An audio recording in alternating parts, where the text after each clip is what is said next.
Queria uma chance de poder, sabe, dizer para ele, você mentiu. Eu vou derrotar todos eles. O Brasil hoje é vítima de uma grande mentira.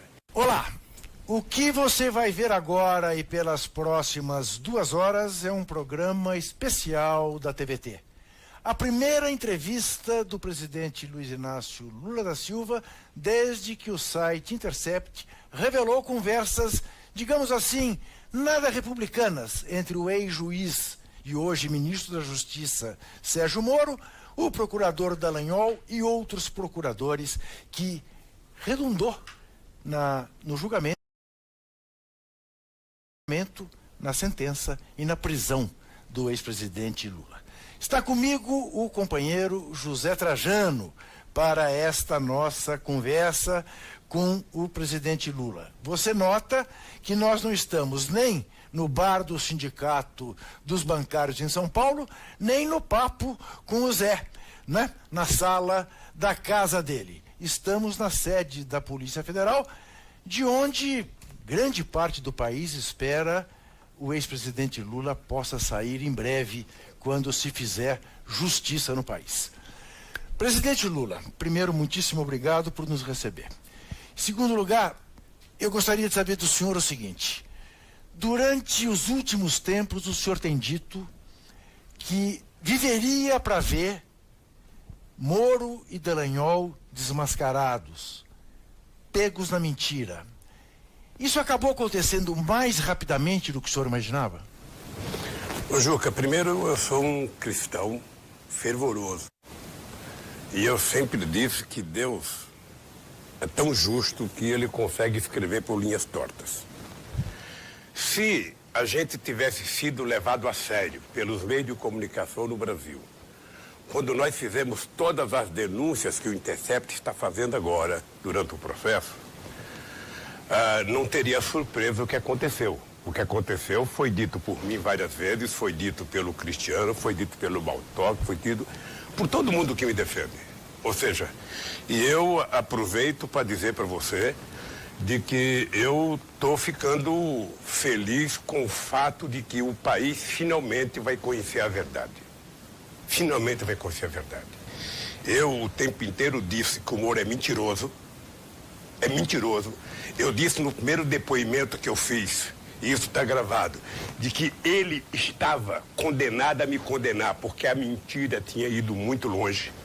O Dallagnol é tão mentiroso que depois de ficar 1h30 na televisão mostrando um PowerPoint, ele consegue dizer para a sociedade: não me peçam provas, eu só tenho convicção. Ele deveria ter sido preso ali. Ele deveria ter sido preso por enganar 210 milhões de brasileiros. Mas como houve uma mentira no inquérito feita pelo delegado, houve uma mentira pela acusação feita pelo Dallagnol, e houve uma mentira pelo Moro no julgamento, referendada pelo TRF4, que nem leram o processo e julgaram, porque o objetivo era evitar que o Lula participasse do processo eleitoral de 2018, agora vem à tona. E o que está acontecendo de mais grave? O que está acontecendo de mais grave é que eu estou vendo, nesse instante, a Globo tentando salvar o Dallagnol e tentando salvar o Moro. Tentando mostrar que, olha, não pode vazar coisas que não se sabe de onde é, porque isso aí foi um hacker. Ora, por que eles não tiveram essa seriedade quando vazaram a conversa da Dilma comigo? Quando vazaram a conversa dos meus filhos com a mãe e eles vazaram? Por que não tiveram esse pudor? Por que não tiveram o pudor de colocar a gente na televisão no momento em que acusava a gente? E nós estamos vivendo nesse instante, Juca, uma coisa extraordinária, que é o seguinte: eu acho que a máscara vai cair. O que vai acontecer, não sei. Só quero te dizer que nesse instante eu estou mais tranquilo do que o Moro, estou mais tranquilo do que o Dallagnol, estou mais tranquilo do que qualquer juiz nesse país. Porque a minha tranquilidade é a tranquilidade daquele que sabe que é honesto, que sabe que Deus sabe que eu sou honesto, eu sei que eu sou honesto, o Moro sabe que eu sou honesto, o Dallagnol sabe que eu sou honesto e ele sabe que estou mentindo. Então essa é a minha tranquilidade. O que é que eu espero? Que se faça justiça nesse país. E que a Globo, porque a Globo na verdade é a grande mentora dessa panaceia toda. Ninguém é contra a corrupção. Ninguém é contra combater a corrupção. Tenho certeza que você não é, tenho certeza que, sabe, Trajano não é. Todos, 210 milhões de brasileiros são favoráveis ao combate, até os que roubaram são favoráveis. Perguntasse pro Sérgio Cabral uma semana antes. Perguntasse pro Eduardo Cunha uma semana antes se ele era favorável a combater a corrupção. Eles iam dizer que era, só que não sabiam que ia arrebentar neles.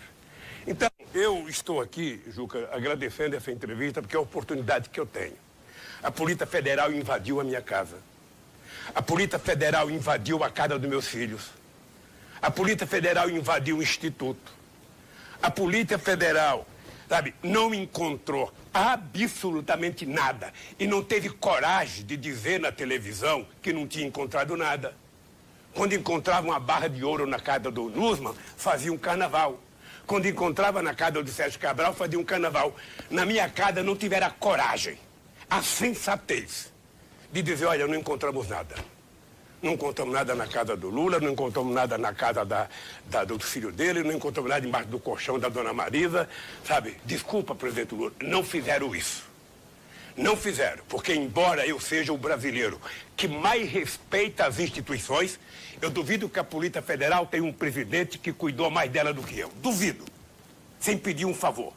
Duvido que o Ministério Público tenha um presidente que respeitou mais da instituição do que eu. Duvido. Agora, essas instituições que são poderosas não podem ser manipuladas por moleques irresponsáveis. Denunciar pessoas honestas. Ele só falar porque nós apuramos 3 bilhões, nós arrecadamos 3 bilhões. A pergunta que se faz é o seguinte, quantos bilhões, quantos empregos e quantas empresas quebraram pela brincadeira de vocês? Não era possível apurar a corrupção sem quebrar a empresa? Era. Prenda o dono da empresa e deixa a empresa funcionando, como a Samsung continua funcionando, como a Volkswagen continua funcionando na Alemanha. Por que quebrar as empresas? Por que desmoralizar a Petrobras e quebrar a Petrobras? Hoje, Juca, eu quero aproveitar vocês dois para dizer, é porque o Dallagnol, o Moro e a Lava Jato está hoje muito mais a serviço dos interesses norte-americanos do que a serviço dos interesses de combate à corrupção. E eu estou dizendo isso, afirmando isso, espero que o Moro esteja ouvindo. Aliás, eu espero que o Moro, a Globo, poderia fazer um debate entre eu, o Moro e o Dallagnol. Eu sozinho contra os dois. Os dois fizeram o curso em Harvard. Sabe, são bem preparados, os dois têm muitas informações, poderia fazer um debate comigo, em qualquer horário que eles quisessem, sabe, para a gente ver quem é que está mentindo nesse país. O Brasil hoje é vítima de uma grande mentira. E estou dizendo isso sem negar as coisas importantes de combate à corrupção. É muito importante que empresário que roubou esteja na cadeia. É muito importante que político que roubou esteja na cadeia. É muito importante que a delação seja feita espontaneamente e não manter as pessoas presas 3 ou 4 anos pedindo para as pessoas citarem meu nome, como pediram para muita gente citar meu nome. Tinha gente que era presa, a primeira coisa que ele falava, e o Lula? E o Lula? E o Lula? Eu passei quantos anos ouvindo falar? O dia que prenderam o Emílio Odebrecht, o Lula está ferrado.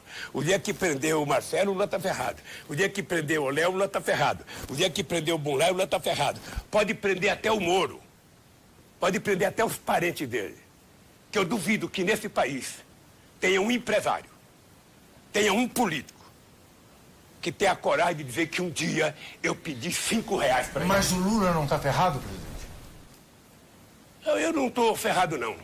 Sinceramente, olha, eu estou acabrunhado. Eu gostaria de estar em liberdade.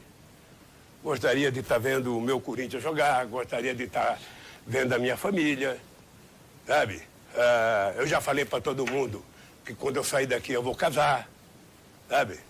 Aliás, o senhor se arrepende de ter dito para o ex-ministro Bresser Pereira, da sua namorada, não que me parece que ela foi prejudicada por causa disso? Não me arrependo, não me arrependo. Veja, deixa eu falar uma coisa para você. Não me arrependo. Eu sempre tenho uma fase que é o seguinte, o amor sempre vencerá. Demora, mas vencerá. Então, é como disse o Batoque ontem, sabe? É como disse o Batoque ontem. A liberdade, ela pode ficar doente, mas ela não morre. E eu tô, a verdade, e eu posso dizer para você uma coisa. Eu gostaria de estar em liberdade, gostaria de estar na rua, gostaria de estar encontrando com vocês, sabe? Mas eu estou aqui consciente de que tem milhões e milhões e milhões de brasileiros pior do que eu em liberdade. Ontem eu vi na televisão, em Recife, na porta do supermercado, o povo invadindo um caminhão que cata lixo para pegar comida para comer. Nós tínhamos acabado com a fome nesse país. E essas pessoas não se dão conta que o falso moralismo dele levou o país à bancarrota. E digo levou o país à bancarrota porque a Globo tem culpa nisso. A Globo transformou o debate da corrupção numa grade dela, em que o Lula é citado, sabe, em 4 anos, mais de 100 vezes, mais de 100 horas no Jornal Nacional. O próprio Glenn, numa entrevista ontem, coloca a Globo como parceira da Lava Jato. Veja, quando o Moro começou esse processo, o Moro visitou a Folha, visitou o Estadão, visitou a Veja, a Época, isto é, a Globo, visitou todos os canais de televisão. Ele diz no artigo dele, Manipulite, que só é possível dar certo se a imprensa ajudar. Ora, é muito importante que a imprensa ajude. O que a imprensa não pode é condenar as pessoas antes do julgamento. O que não pode é um juiz votar pela manchete de um jornal. Um juiz tem que votar pelos autos do processo, pela testemunha. Mas, presidente, as matérias do Glenn na Intercept revelaram uma série de diálogos, né, que mostram o conluio do Sérgio Moro com o Dallagnol e os outros procuradores. A gente pode listar aqui vários assuntos diferentes. Eu até listei alguns aqui. A sua condenação rápida, né? Em segunda instância, a proibição da entrevista a Mônica Bergamo sobre o guarda-chuva. Não, pode eleger o Haddad. Mas tudo isso, Trajano, tudo isso, a bala já saiu do cano. A bala já está em direção a mim. O que é duro é inventar o processo. O tal do apartamento da cota da Bancop está na minha declaração de imposto de renda desde 1975. E ele mostra uma insegurança, desde 2005. Né? Uma insegurança que ele demonstrou que não tinha provas. Então eles inventaram toda uma história, porque o objetivo da Lava Jato, eu era a Copa João Luiz Vermelho. Precisaria me conquistar, precisaria ganhar, sabe? Nem que fizesse como a do Brasil, roubaram depois e ninguém sabe onde foi. Mas era preciso chegar no Lula, senão não tinha valido apenas o golpe. Para que tirar a Dilma e deixar o Lula votar em 2018? Então, eles montaram a estrutura de me trazer para cá. No apartamento não dava para me trazer para cá. Então eles inventaram a seguinte fantasia. Tinha uma empresa offshore do Panamá, que tinha comprado coisa da Petrobras e que eu estava envolvido nisso e tal. Quando prenderam a moça do offshore, descobriram que o offshore era dono do apartamento dos Marinhos de Paraty e descobriram que a empresa era dona do helicóptero da Globo. O que fizeram? Soltaram a moça, mas não me tiraram do processo. Quando nós entramos com agravo depois da sentença mentirosa do Moro, o que o Moro diz? O Moro nunca disse que o presidente que a Petrobras está envolvida e nunca disse que o apartamento é do presidente. Então por que eu estou preso? Por fato indeterminado. Que fato é esse? Não sabe. Sabe? Ou seja, o que eles pensaram? Já que está tu, vai tu mesmo. Presidente, deixa eu lhe fazer uma pergunta. O senhor há de se lembrar, quando fizemos esse livro, A Verdade Vencerá, da editora Boitempo, aproveito para dizer que está praticamente esgotado e vai sair uma nova edição. Há um momento em que o senhor se refere ao fato de que no Instituto Lula o senhor foi visitado por inúmeros grandes empresários brasileiros. Todos.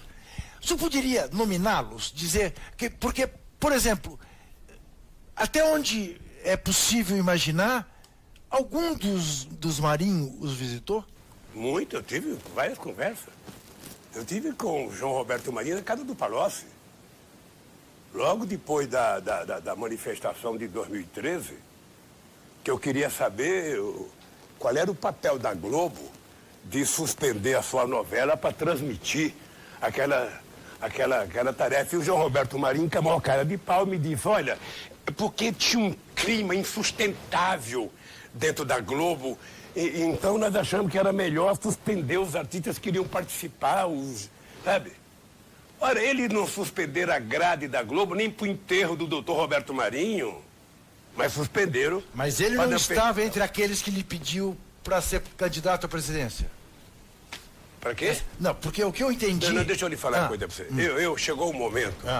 Chegou o momento, isso não é bom falar por mim, porque senão dá a impressão que eu estou sendo arrogante, sabe? Mas chegou um momento em que era unanimidade o Lula ser candidato a presidente em 2014. Unanimidade. Não tinha um empresário de qualquer setor, seja do agronegócio, seja do etanol, seja do açúcar, seja da indústria automobilística, seja da construção civil, seja da indústria de máquina, não tinha um, seja banqueiro, o Roberto Setúbal esteve comigo, o Trabuco esteve comigo, o Santander esteve comigo, todos eles. A salvação da lavoura era o Lula voltar a ser presidente. Bom, a partir de junho de 2014, eu disse que, sabe, eu não ia ser candidato a presidente. Sabe, eu ia porque, primeiro, não tinha, sabe, havido nenhuma demonstração da Dilma querer discutir o assunto. Se ela não queria discutir o assunto, é porque ela queria ser candidata a presidente. E ela tinha o direito, porque ela era presidente. Então morreu o assunto. O PT queria que eu fosse, mas o PT também não tomava a decisão de dizer, olha, vamos abrir a discussão no partido. Até que chegou no Anhembi, sabe? A Dilma foi convidada para um ato do PT que tinha lá e o pessoal começou a gritar, volta Lula, volta Lula. Eu fui obrigado a fazer um discurso, sabe, dizendo que é preciso acabar com a brincadeira, a Dilma é nossa candidata a presidente e acabou. Sabe? Então, a partir desse instante, começou a haver um afastamento dos empresários. Ou seja, eu não era mais, então, eles ficaram todos atrás do Aécio, ou alguns atrás da Marina e tal. Mas houve um momento em que eu era unanimidade. Isso poderia ser perguntado a outras pessoas, porque eles poderiam dizer melhor. Ou seja, todo mundo achava que eu deveria voltar para a presidência. E eu, na verdade, hoje, passado 8 anos, eu poderia ter discutido a minha volta. Eu estava, como é que fala? Eu estava no casco, eu estava afiado. Eu tinha tanta vontade de fazer o que eu não tinha feito. Eu estava com tanta vontade de fazer mais coisa que eu achava que era possível fazer, mas aí eu... Por exemplo... Está se arrependendo? Então está se arrependendo de ter feito esse discurso lá? Não cabe arrependimento, sabe? Não cabe. Em política não cabe arrependimento, sabe?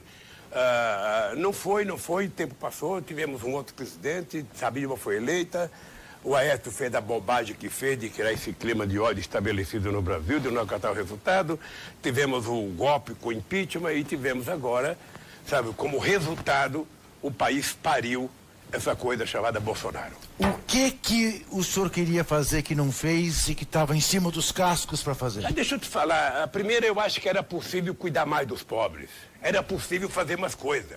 Eu sei que eu fui o presidente que mais fiz, mas era possível fazer mais, era possível gastar mais em educação, era possível fazer mais universidade, mais escolas técnicas. Uma coisa que eu digo sempre, era necessário e hoje é urgente fazer uma regulação dos meios de comunicação nesse país. Esse país não pode ter os meios de comunicação dominados por 9 famílias, não pode. Não pode o cidadão ser dono da televisão, do jornal, do blog, sabe? É preciso regular. A última regulação nossa é de 1962, portanto não tinha nem fax, nem telefone celular, não tinha nada.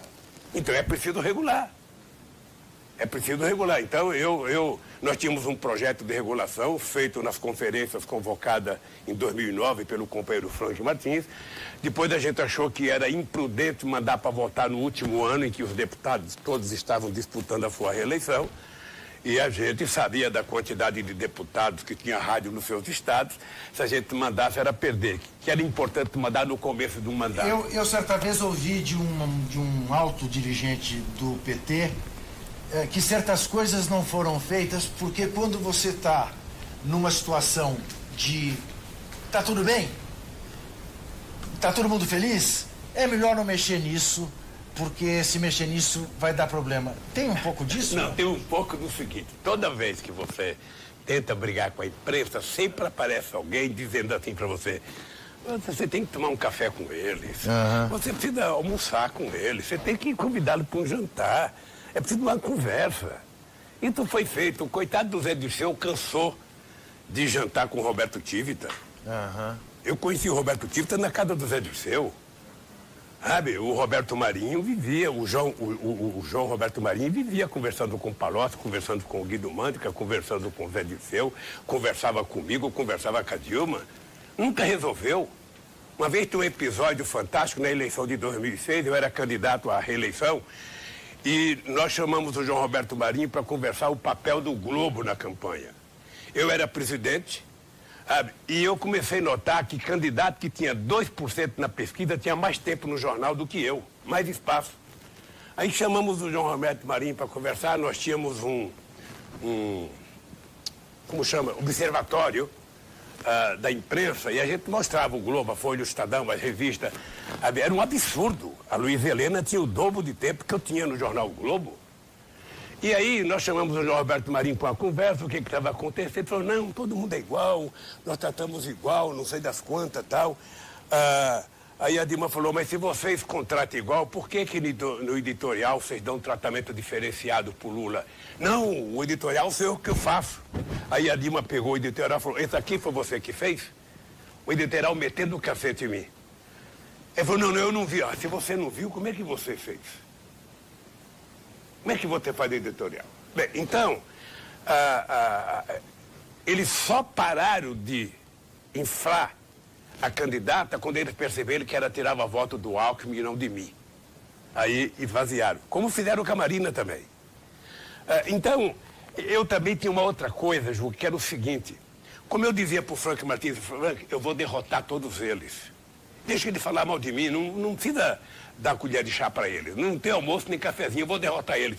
Acontece, meu caro, que em 2010 eu tinha, a última pesquisa de setembro, eu tinha 87% de boi ótimo. Eu tinha 10% de regular. Somado os dois, dava 97%, que você poderia falar de aprovação. Quando é que alguém teve 87% de boi ótimo? Então eu estava também inflado de vaidade que tinha derrotado eles. E talvez não mandei para o Congresso o projeto também, porque eu falei, derrota ele, aí para a rua. Vai para a rua conversar com o povo que a gente derrota eles. Não derrota.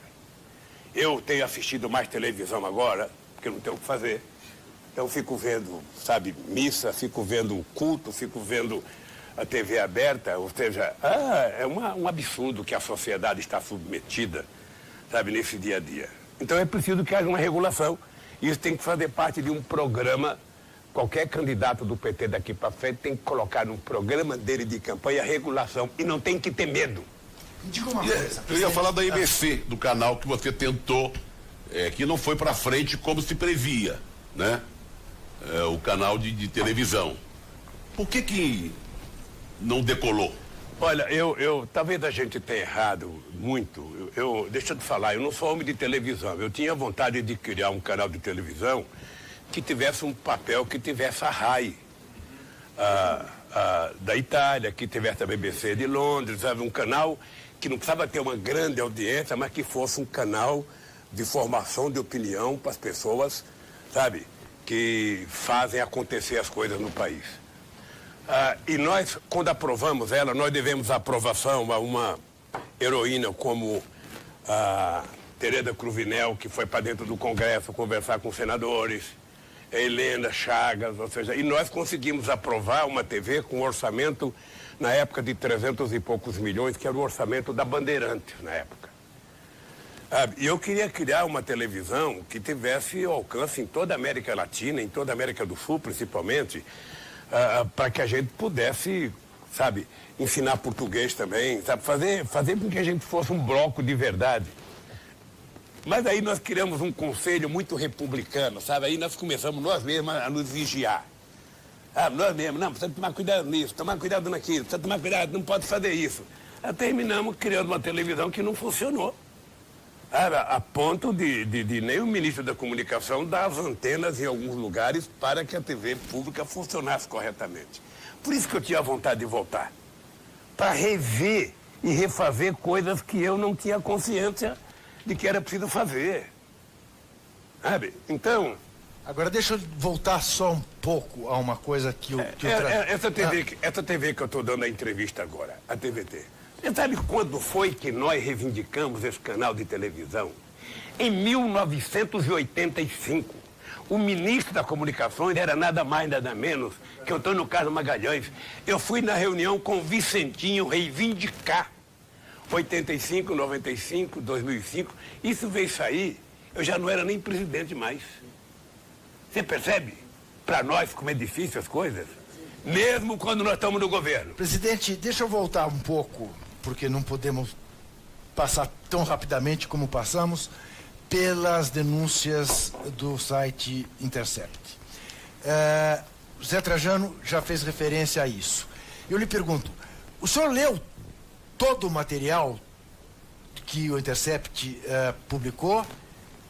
O senhor, por exemplo, se deu conta que uma procuradora chamada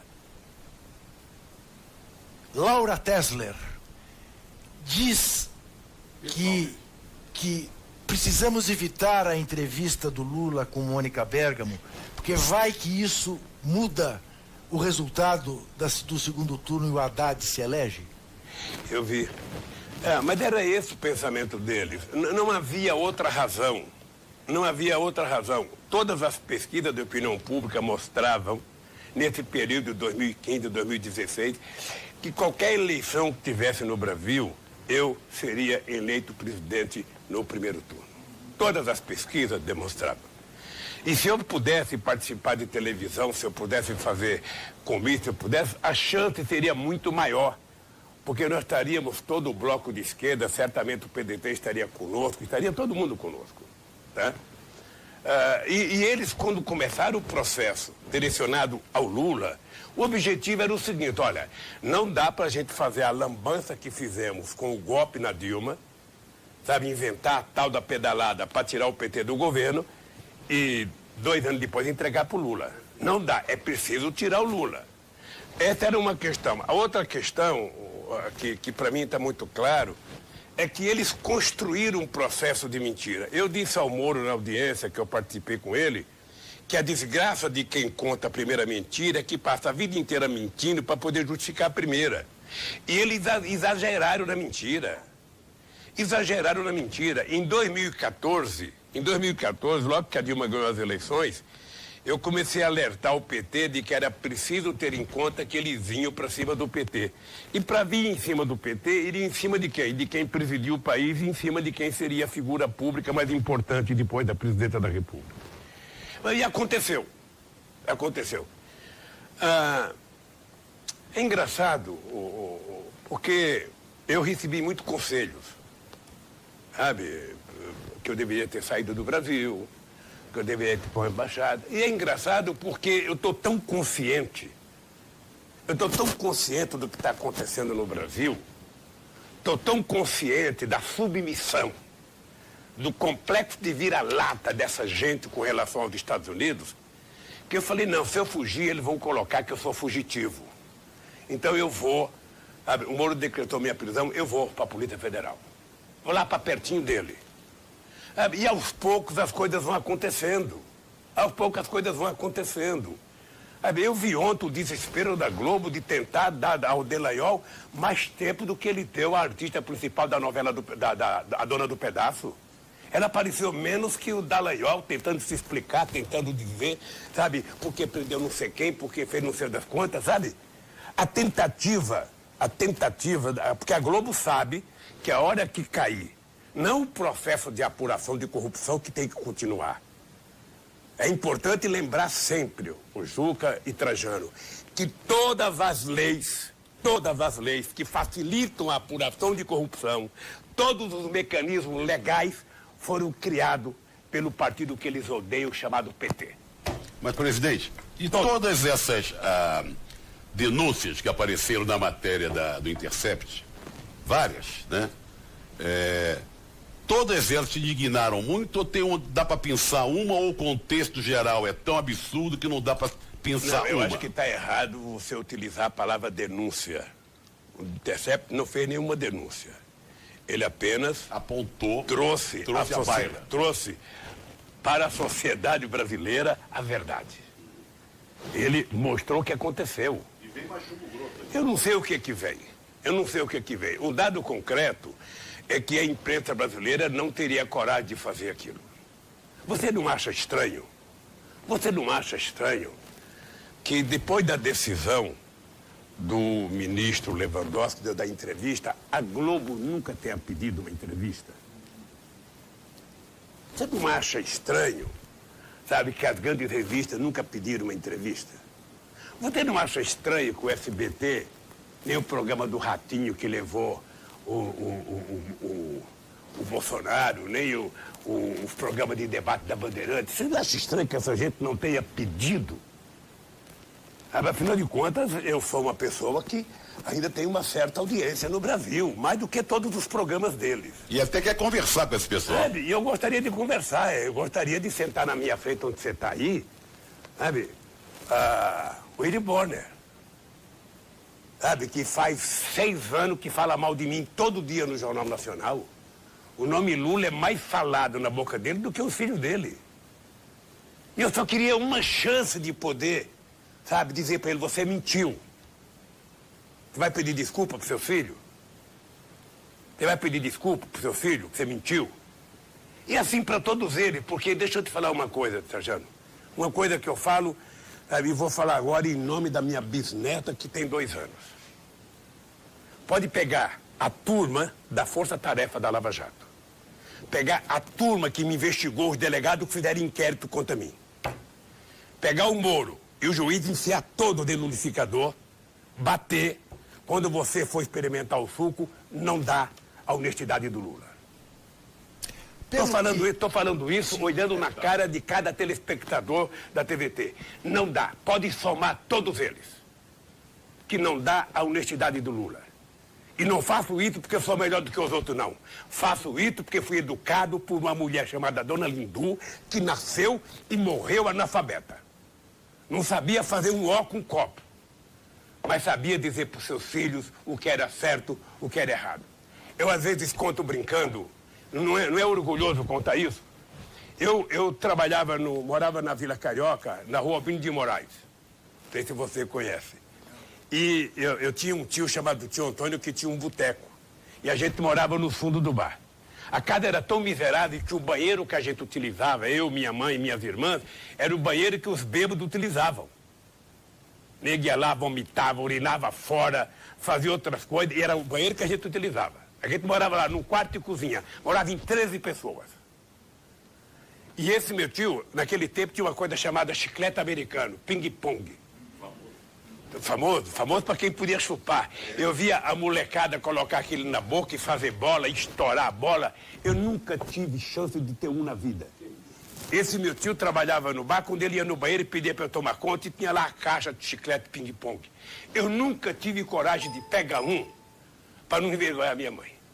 Aí eu tinha um amigo chamado Boquita, que era filho do sergipano, ele vivia na boca com um chiclete desse o dia inteiro. Quando ele ia jogar fora, ele me dava, eu lavava e ficava chupando o chiclete do cara. Você acha que um cara que se submete a isso, depois de ser eleito presidente da República, depois de virar a figura pública mais respeitada desse país no exterior, depois de ter o apreço que o povo brasileiro teve por mim, porque quando eu saí da presidência, mesmo a classe média de São Paulo, 80% eu tinha de bom e ótimo em São Paulo, não era de regular, era de bom e ótimo.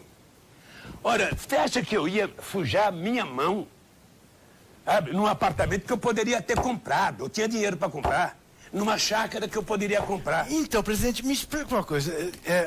Há um dado que ninguém nega desde os seus tempos de presidente do Sindicato dos Metalúrgicos, que foi quando nos conhecemos, nas greves de 79 em São Bernardo do Campo. Eu, diretor do Sindicato dos Jornalistas, o senhor, presidente do Sindicato dos Metalúrgicos.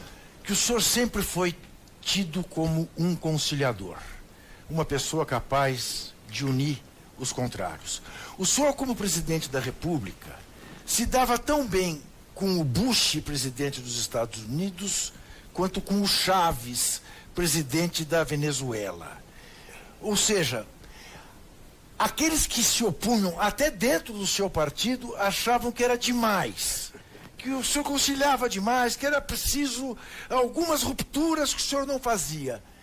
Por que que tudo se voltou contra essa figura do conciliador, do cara que nunca foi de querer ir pro pau? Eu sempre fui assim.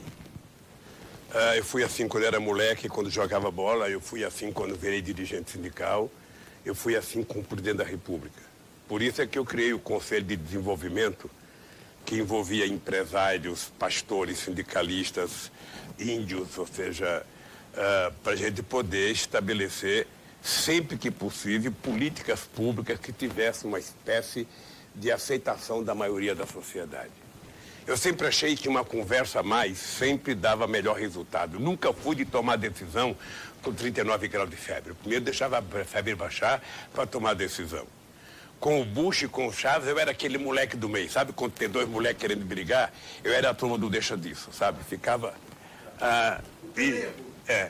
Agora, tem uma máxima que eu aprendi com a minha mãe também, que é o seguinte. Ela dizia, meu filho, ninguém respeita quem não se respeita. Se você se respeitar, automaticamente você impõe respeito aos seus interlocutores. E isso mapeou a minha vida. Isso fez com que eu vivesse assim. Você veja um negócio, eu vou contar um pequeno caso para vocês. Acho que eu já contei numa entrevista aqui. Evian, 2003. A primeira vez que o Brasil foi convidado para participar de uma reunião do G8. Isso deve ter matado o Fernando Henrique Cardoso de inveja. Lula participar do G8. E eu cheguei lá, em Evian, tudo cercado de arame farpado. E a primeira coisa que aconteceu foi que estava todo mundo sentado numa mesa. Quando o Bush chegou, todo mundo levantou como se tivesse chegado Deus. O Celso Amorim foi levantar, eu falei, não, a gente não vai levantar. Ninguém levantou quando eu cheguei. Por que a gente tem que levantar? Ele é apenas presidente dos Estados Unidos, não, sabe? Ficamos sentados. O que aconteceu? O Bush foi cumprimentar todo mundo que levantou, virou as costas, foi na mesa que eu estava sentado com o Celso e com o Kofi Annan e sentou com a gente. Aí eu fui para o plenário. Cheguei no plenário, tinha uma sala como essa daqui, fechada, toda de ar-condicionado, e estava lá dentro o Bush, estava lá dentro o Tony Blair, estava lá dentro o primeiro-ministro da Itália, estava lá o primeiro-ministro, na época era o Schröder na Alemanha, estava todo o primeiro-ministro Koizumi do Japão, e não podia entrar intérprete, eu tinha que entrar sozinho. Eu falei, pô, o que eu vou fazer lá dentro? Eu não falo, ainda falava cueca-coela, Januela, eu falei, pô, o que eu vou fazer lá dentro? Sabe? Aí o Sérgio falou assim para mim, Lula, você entra lá, quando você entrar, a primeira coisa que você faz é colocar aquele negócio no ouvido, que tudo que falar nós vamos traduzir. Então você vai ficar dono da situação. Aí o que me deu coragem? Eu falei, porra, esses caras, eu tô vendo a cara deles. Alguém já trabalhou em fábrica aí? Ninguém. Alguém já ficou desempregado? Ninguém. Alguém já acordou 1h da manhã com um rato nadando na beira da cama para tentar se salvar? Alguém já acordou de manhã com barata tentando subir na tua cama? Alguém já acordou de manhã com merda, sabe, boiando perto do teu nariz? Não, eu já. Então, sabe de uma coisa? Eu vou falar mais grosso do que eles. Porque entre eles, eu sou o único aqui que já vivi o que o povo do país dele. E aquilo me dava muita tranquilidade para ser muito autêntico. E eu sempre achei o seguinte, Lula, você quer ser bem tratado por alguém? Trate bem a pessoa. Então essa é uma máxima que vale para todos nós. Ou seja, trate as pessoas como você gostaria de ser tratado e estará tudo resolvido. Queria aproveitar o espaço que a gente tem para falar do papel da sociedade diante dos desmandos desse governo absurdo do Bolsonaro. Já houve manifestações de rua e temos uma greve geral marcada para sexta-feira, dia 14. Como você vê essas manifestações e como você está vendo essa greve do dia 14? Olha, antes de falar da greve, dizer um pouco da sociedade brasileira. Porque muita gente pergunta, bom, por que a sociedade não sai com mais força, não protesta com mais força? O Miyakoto tem um livro dele que tem uma frase que é o seguinte, quando a sociedade está com medo, muitas vezes ela se aproxima do monstro para pegar proteção. Foi o que resultou no Bolsonaro. O Bolsonaro é resultado do pânico que os meios de comunicação e que uma parte da elite brasileira criaram no Brasil sobre a política. Você veja, o Bolsonaro ele funciona como se fosse o pior dos coronéis da política brasileira que a vida inteira foi combatido. Não só ele é presidente, como tem um filho senador, um filho deputado e um filho vereador. Ou seja, é além de 28 anos de mandato. E conseguiu se vender para a sociedade enraivecida como o antissistema. Toda vez que elege o antissistema, a tendência é não dar certo na história, nem do Brasil, nem do mundo. Por isso é que ele tem dificuldade de governar. Ele prefere ficar brincando no fake news, ele prefere dizer que não entende de economia, que o Guedes é que vai fazer. O Guedes não está tratando da economia, o Guedes está tentando de destruir a seguridade social nesse país, e o Guedes está tratando de ir a Nova York com a maior cara de pau, dizer que vai colocar para vender o Palácio da Alvorada, o Palácio do Planalto. A única coisa que vai sobrar é a cadeira do Bolsonaro, que ninguém quer. Não vai ter ninguém para comprar. Olha, então, ele não está governando, ele está brincando. Ele está destruindo. Você sabe que é mais fácil destruir. Para construir o Coliseu, levou quantos anos? Para destruir, você pega, sabe, meia dúzia de dinamite e você explode aquilo em 5 minutos. Eles estão tentando destruir. É por isso que eu acho que a greve é importante, mas os dirigentes sindicais precisam ter consciência de que a greve tem que ter um propósito. Tá? Eles já fizeram impeachment, eles já acabaram com o direito trabalhista, agora querem acabar com um sistema previdenciário solidário, que é o que a gente tinha, para criar um sistema de previdência em que o cidadão sozinho vai ter que pagar a sua, não vai ter partilha entre empresário e entre governo. Portanto, esse cara vai ver o que vai acontecer daqui a uns 10 anos. Tudo que eles falam é juntar 1 trilhão. Para que 1 trilhão? Para pagar o sistema financeiro, às custas do pobre desse país? Porque não há, na história recente da economia, nenhum país que deu certo com esse desajuste fiscal, com esses cortes. Um país, para dar certo, tem que ter investimento no desenvolvimento. E quando a indústria não investe, o Estado tem que ser o indutor da economia. O senhor um dia, aliás, me disse que nunca teve problema com os militares durante o seu governo, que o problema do Brasil está longe de ser os militares, mas é o capital financeiro. É isso mesmo? Eu acho que é. Deixa eu te falar uma coisa. Eu tive uma boa relação com os militares. Aliás, se você perguntar para qualquer general que tenha orgulho desse país, porque general que não é nacionalista não merece ser general. Vamos ter claro. General que aceita se subordinar, sabe, a um presidente que bate continência para a bandeira americana não merece ser general. É preciso que o general tenha consciência de que eles existem para defender a soberania nacional. A soberania nacional começa pela nossa fronteira e começa por 210 milhões de almas que somos nós brasileiros, que tem que ser protegido pelas Forças Armadas. Depois tem as nossas riquezas minerais. Depois tem a nossa riqueza de solo e subsolo. Depois tem a nossa riqueza no fundo do mar. Depois tem a nossa água. Depois tem a nossa floresta e a nossa biodiversidade. Depois tem a nossa ciência e tecnologia. Ou seja, é isso que se cuida da soberania. E é para isso que as Forças Armadas existem. Não é para fazer guerra. É para tentar evitar invasões de inimigos dentro do nosso país.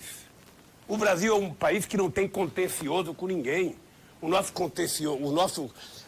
contencioso último foi com o Paraguai há quase 200 anos atrás. Então, esse país teve generais que, diferentemente do Chile, diferentemente da Argentina, trataram de trabalhar a industrialização do Brasil. Não destruíram a indústria como destruíram na Argentina. Eles tinham uma vocação nacionalista. Sabe que acabou. Acabou, eles estão destruindo a Petrobras. Não é a Petrobras, é a quantidade de milhares de fornecedores da Petrobras.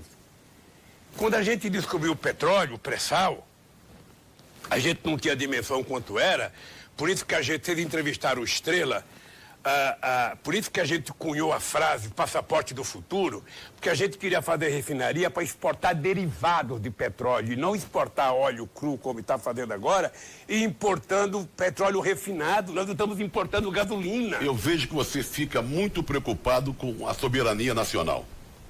É o fim da soberania nacional. Perdemos Embraer, as empresas sendo privatizadas, pré-sal. Eu fico preocupado porque não tem nada mais venal do que um administrador querer resolver o problema da sua empresa vendendo a sua empresa. Você não está resolvendo, você está se desfazendo. Eu digo sempre para as pessoas mais humildes entender que é o seguinte, o cidadão casa, tá?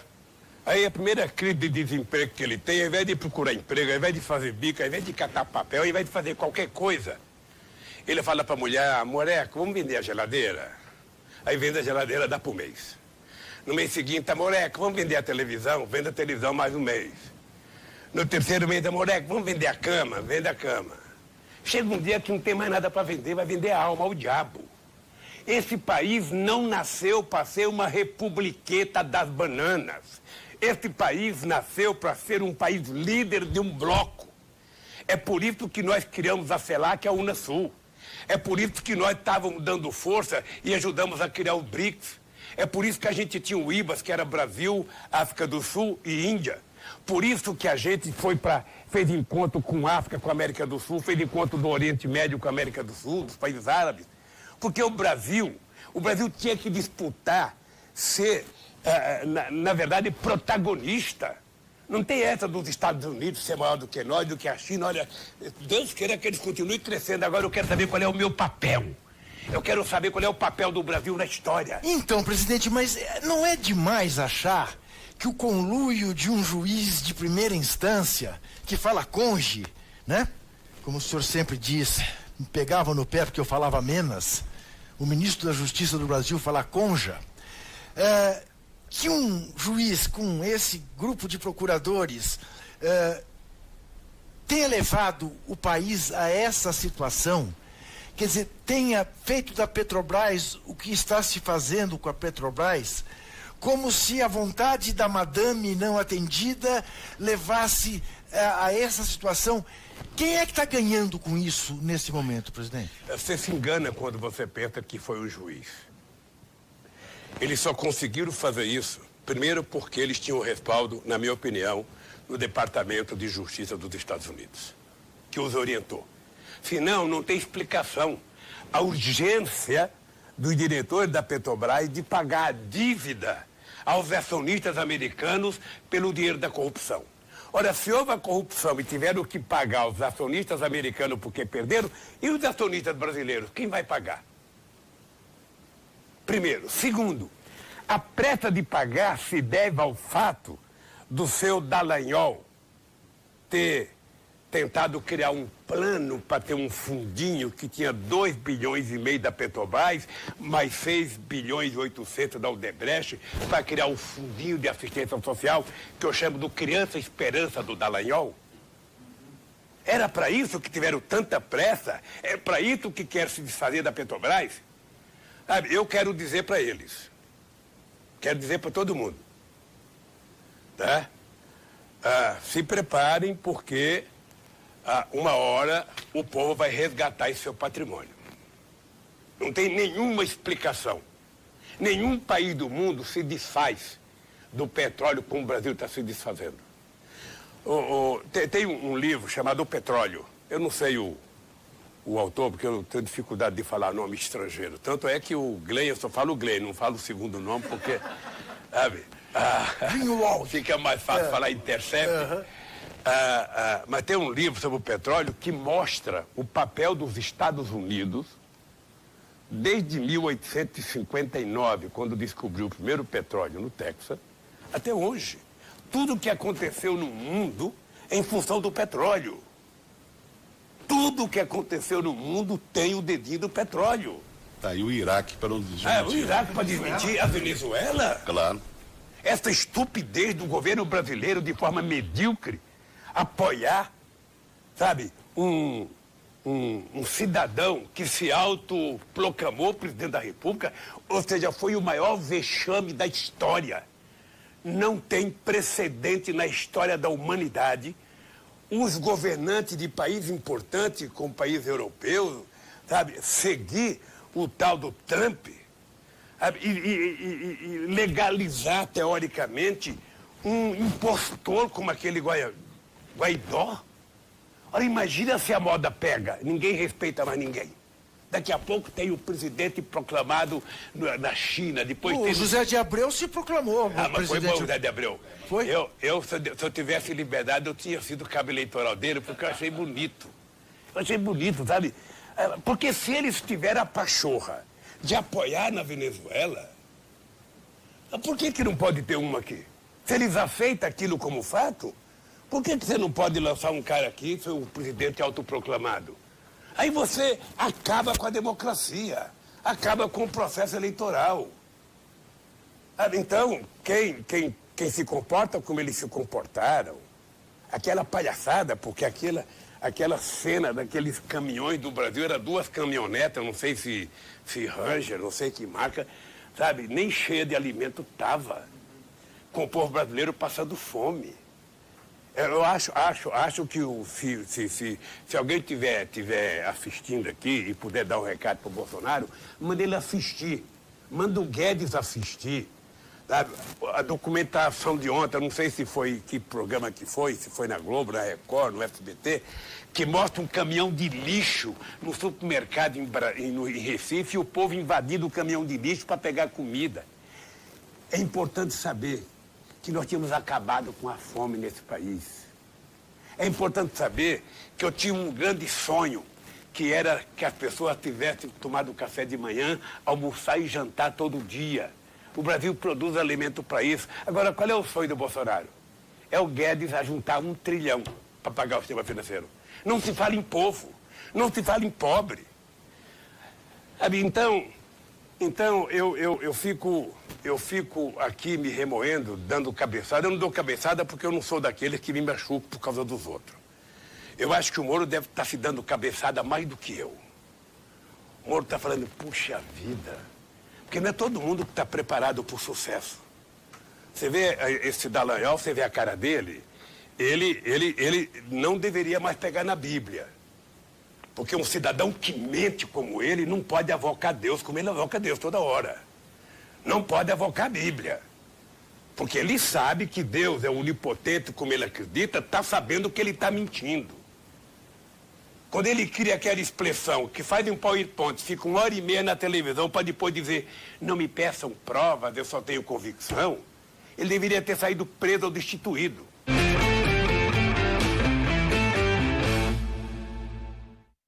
A TVT e a Rádio Brasil Atual são hoje o maior espaço democrático das rádios e TVs abertas no Brasil.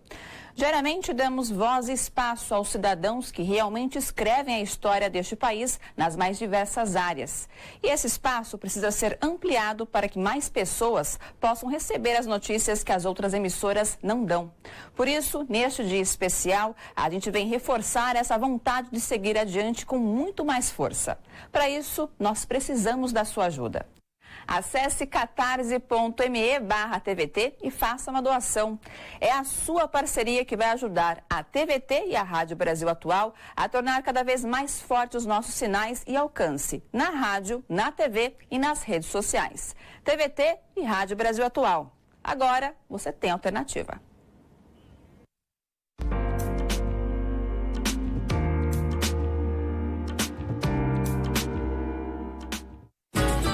De segunda a sexta, ao vivo, eu faço Papo com o Zé Trajano aqui na TVT e na Rádio Brasil Atual. Falo de política, de música, de literatura, de cinema e de esporte. Convido todos vocês a participar, incluir a participação do público através de WhatsApp. Portanto, anote aí, de segunda a sexta, de 6h30 às 7 da noite, Papo com o Zé Trajano, ao vivo, aqui na TVT e na Rádio Brasil Atual. Esperando por você.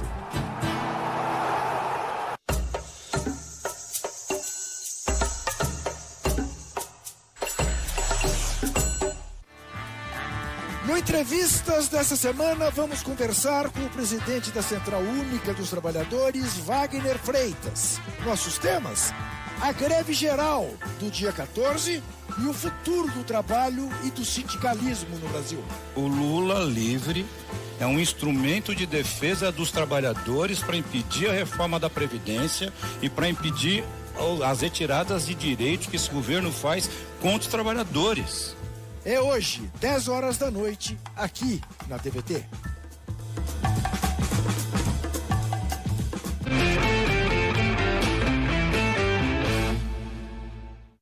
Porque o meu processo é 100% decisões políticas. Sabe, todas as matérias do jornalismo da Globo, vocês não vão encontrar um segundo em 200 horas favorável ao Lula. Um país em que o presidente acha que é bonito liberar armas. Agora, eu espero que as pessoas pensem no Brasil. Presidente, eu achava que ia encontrá-lo, digamos, um pouco mais bem-humorado. Aí eu vou ficar humorado. Hã?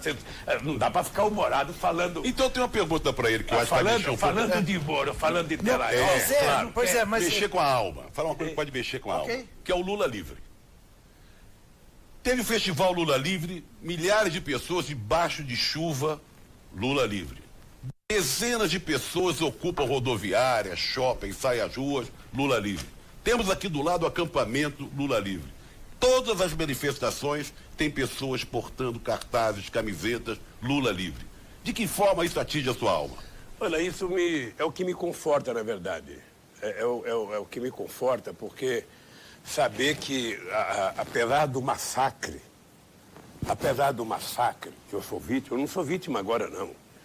Ou seja, você, vocês dois que são jornalistas importantes, não sei se assiste, mas se vocês pegarem, sabe, todas as matérias do jornalismo da Globo, vocês não vão encontrar um segundo em 200 horas favorável ao Lula. E vocês vão encontrar 200 horas favorável ao Moro e à Lava Jato. Então, porque quando uma parcela do povo acredita, sabe, eu sei que é difícil defender o Lula, não é fácil. Eu sei que as pessoas passam, as pessoas me contam, as pessoas me escrevem. Sim, sai com a camiseta na rua e Agora, ofendido. o que eu tenho dito? Só tem um jeito da gente vencer. É não baixar o rabo. Quando um cachorro late para você, por menor que seja, por que um gato se levanta e fica olhando o cachorro ter medo? Porque nós temos que ter reação. Ninguém, não tem um cara que chame você de ladrão no restaurante e ele não seja ladrão. Porque uma pessoa de bem não faz isso. Você pode saber que o cara que te provoca no restaurante é um 71. O cara que te provocou perto da tua casa é um 71. Vá pegar o BO dele para você ver quem ele é. Porque um homem de bem aprende a conviver democraticamente. Então você não sabe, Trajano, o carinho que eu tenho pelas pessoas, o carinho que eu tenho pelo povo brasileiro, por esse acampamento aqui da Vigília Lula. Está quase um ano e não sei quanto tempo já aí, todo santo dia, bom dia, presidente Lula, boa tarde, presidente Lula, às vezes sendo provocado. Então é gratificante, eu me sinto o ser humano mais importante do mundo. E para aquelas pessoas Agora, que dizem... Só uma coisa, claro. O que é grave é o seguinte, sabe, nesse processo todo, o que me deixa, assim, diminuído como cidadão brasileiro, que não poderia experimentar as instituições vivendo isso, é que essa molecada da Força Tarefa, sabe, essa molecada, mais o Moro, eles conseguiram, através do meio de comunicação, colocar pânico na sociedade. E não aceita nenhuma prova que não seja o que eles querem. Você veja, quando o Léo denunciou, sabe, o Vacari fez uma carta desmentindo o Léo, porque o Léo disse que o Vacari tinha acertado com ele. Léo Pinheiro da OAS. O Moro não aceitou a carta. Na chácara de Atibaia, o Jacob Itá mandou a carta, porque ele sabe que o dinheiro é do Jacob, mas o Jacob Itá mandou uma carta, o Moro também não acertou. Tem um engenheiro, um advogado da Odebrecht, Tacla Duran, que está na Espanha. Esse cara se ofereceu 1000 vezes para ser testemunha, o Moro não aceita. Ou seja, eu tive 87 testemunhas me defendendo, o Dallagnol não apareceu numa audiência. Numa audiência. Eu dizia para meus advogados, gente, eu, na verdade, já falei para meus advogados isso. Foram 73. Eu não precisava de advogado. Não precisava. Se tem um cara que não precisava de defesa, sou eu. Porque o meu processo é 100% decisões políticas. 100% decisão política. tá? Não tem nada de processo. Não tem nada. E cada um que vier, vocês vão ver uma coisa mais escabrosa. Agora, o que eu acho? O que aconteceu agora é importante pelo seguinte. Eu acho que a bem deste país, a Suprema Corte tem que ter a coragem de assumir o papel de guardiã da Constituição. Porque não tem exemplar no mundo de um juiz de primeira instância mandar em todas as outras instâncias. Sabe, esses meninos ameaçaram fazer greve de fome contra a Suprema Corte. Você viu que essa moça que dá a declaração na entrevista do Glenn, essa moça fala, sabe, esculhamba o Poder Judiciário. Sim, chama de mafiosos. Sabe, chama de mafiosos. Ou seja, então você tem várias instâncias que foram sendo acuadas pelos meios de comunicação, porque ninguém quer ser vaiado no restaurante, ninguém quer ser vaiado. Então, é preciso recuperar a autoestima, sabe, e fazer esse país voltar a funcionar. Todo e qualquer bandido na cadeia. Todo e qualquer corruptor na cadeia. Mas não vamos quebrar o Brasil por conta disso. O senhor não precisa falar para as pessoas que fazem a campanha do Lula Livre, que põem camisetas do Lula Livre, que estão aqui acampadas, ou que foram ao show lá em São Paulo, realmente calcula-se 80 mil pessoas num dia de chuva, sabendo que era Lula Livre, não era uma manifestação que levantasse outras bandeiras. Mas o problema que o senhor tem, eu acho, é com aquelas pessoas que se dizem arrependidas de terem votado no PT, de se sentem traídas pelo PT.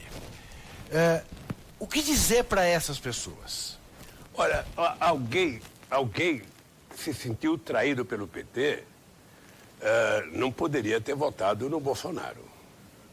Se o cara se sentiu traído pelo PT, poderia ter votado numa coisa melhor. O Boulos foi candidato.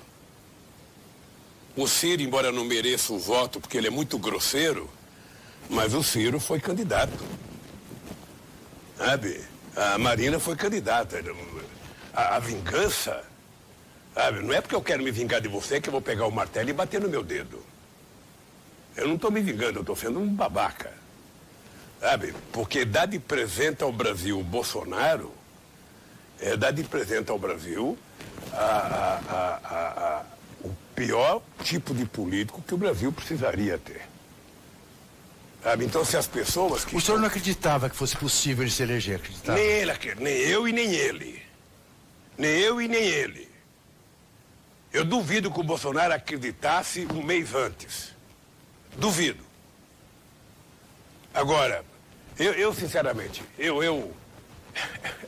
aquela facada para mim tem uma coisa muito estranha. Tem uma coisa muito estranha. Uma facada que não aparece sangue em nenhum momento. Uma facada que o cara que dá a facada é protegido pelo segurança do Bolsonaro. Eu conheço segurança de palanque. Se é um caso comigo, sabe, eu teria que pular em cima do meu segurança para não matar o cara. O cara que é protegido pelo segurança do Bolsonaro. A faca que não aparece em nenhum momento. Sabe, tem muita história estranha, suspeita. O cara que não vai em nenhum debate. A Globo, quando eu não fui num debate em 2006, eu era presidente, ela colocou uma cadeira vazia. O Bolsonaro não foi em nenhum debate, a Globo deixou para lá. Por quê? Porque o objetivo da Globo, embora não goste do Bolsonaro, era não ter o PT. Esse era o objetivo. Eu sei que a Globo não gosta quando eu falo isso. Outro dia até falei do Chico, que a minha vingança para eles colocarem o Chico, eles então foram mostrar, colocaram o Chico. A Globo, pela responsabilidade das audiências dela, deveria ser mais séria. Deveria tratar com mais respeito a opinião pública. Agora, o cara que planeja todas aquelas matérias, todas as mentiras, ninguém conhece ele. Não aparece no jornal, não aparece fotografia dele, ninguém sabe onde ele mora. Eu não sei se é o Alicame, eu não sei se é o diretor que é ele que prova tudo aquilo. Porque não é o Boni que escreve as matérias. O Boni, eu acho que é eleitor de telepronta, né? Não, ele escreve também, mas tem um superior a ele, ou vários superiores. Que manda. Então, não é possível que alguém perca tanto respeito pela sociedade que não tenha compromisso com a verdade. Nesse caso do Neymar, eu não posso dizer que o Neymar tem culpa, porque, sabe, e nem que a moça está mentindo. Eu não posso dizer, eu não conheço nada. Mas a pressa e a voracidade com que a Globo foi para tentar inocentar o Neymar de pronto, foi um negócio absurdo. Ora, até pode ser inocente, e Deus queira que seja inocente, porque não é plausível que um menino que é o símbolo maior do esporte brasileiro seja um estuprador. Sabe? Eu não quero crer nisso, não acredito nisso. Mas vamos dar um tempo para se investigar, para poder apresentar para a sociedade a versão. A moça virou vagabunda antes de qualquer possibilidade de provar que não era. Eu não sei o que era. Será que em Paris não tem uma mulher que o Neymar precisava mandar buscar uma em Paris, uma no Brasil, pagar passagem, hotel, sabe? Então essas coisas, eu só estou dizendo isso para mostrar o seguinte, é preciso mais seriedade. Eu tenho que ser sério, a Globo tem que ser séria, a justiça tem que ser séria, a sociedade tem que ser séria para a gente poder construir um país melhor. Mas esse país... Eu lhe perguntei sobre o que falar para os arrependidos, os que dizem que se arrependeram de votar no PT, para tentar aproveitar uma frase que, se eu não estiver enganado, é sua durante as manifestações de 2013. Alguém me disse que um dia lhe perguntou sobre o que está acontecendo e que o senhor teria dito: nós demos o pão, agora as pessoas querem manteiga. Isso faz algum sentido? Ou seja, o seu governo deu escola, mas as pessoas agora querem maior qualidade na escola. O SUS começou a atender, mas o querer mais, que é natural que as pessoas queiram, deixou de ser atendido? Na verdade, eu não disse pão com manteiga, eu disse, até num artigo que eu escrevi, acho que foi publicado no New York Times. Ó, que chique, o artigo do New York Times. Chique. Eu fui colunista do New York Times. Sim, eu também. Eu disse que o povo tinha aprendido a comer filé, contra filé, e ele agora queria filé. E é normal na sociedade. A coisa mais normal no ser humano é você subir um degrau, depois você querer subir outro degrau. Sabe? A coisa mais normal é isso. E você tem que entender que quanto mais você fizer com que o povo obtenha conquista, mas ele quer conquistar. Esse não é o problema. Esse é a coisa mais nobre da democracia. Tá? O que aconteceu no Brasil foi outra coisa. O que aconteceu no Brasil é o fenômeno que o Gessé descreve muito bem no livro dele sobre a classe média brasileira. Tá? Você tem um segmento da sociedade que não aceita a ideia das pessoas mais humildes chegarem próximo dele. Sabe? Não aceita, ou seja, você colocar gente pobre da periferia para fazer, sabe, através de bolsa de estudo do ProUni ou do FIES, faculdade, nas melhores faculdades privadas do país, ou nas melhores públicas do país, as pessoas não aceitam. Você vê as pessoas começarem a comprar carro novo, as pessoas começarem a frequentar restaurante, a frequentar teatro, a frequentar o Ibirapuera. Pra viajar. Não, e pegar avião, então. Nem ir pro Piauí de avião, ir pro Ceará de avião, não querer mais ir de ônibus. Tudo isso incomoda uma classe média que estava acostumada com esse país sendo governado para 35% da população. Quando nós resolvemos governar o Brasil para todos, eu dizia, eu nunca escondi, eu vou governar para todos. Agora é importante todo mundo saber que as pessoas mais necessitadas terão um bife a mais. É assim, por isso é que nós aprovamos aumentar o salário mínimo, sabe, junto com o crescimento do PIB e com a inflação. Por isso ele cresceu 74%.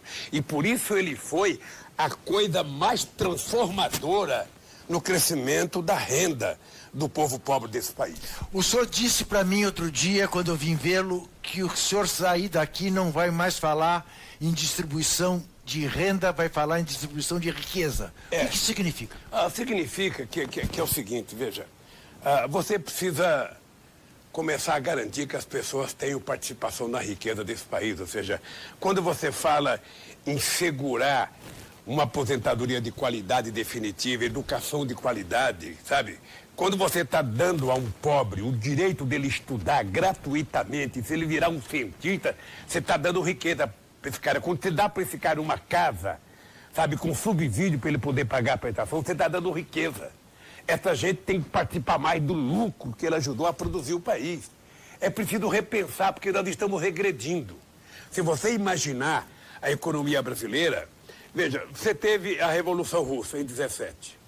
Por conta da Revolução Russa, você teve o mundo ocidental se preparando para enfrentar, mas com medo, cedendo alguns benefícios. Aí você teve a Segunda Guerra Mundial, dividiu o mundo em dois.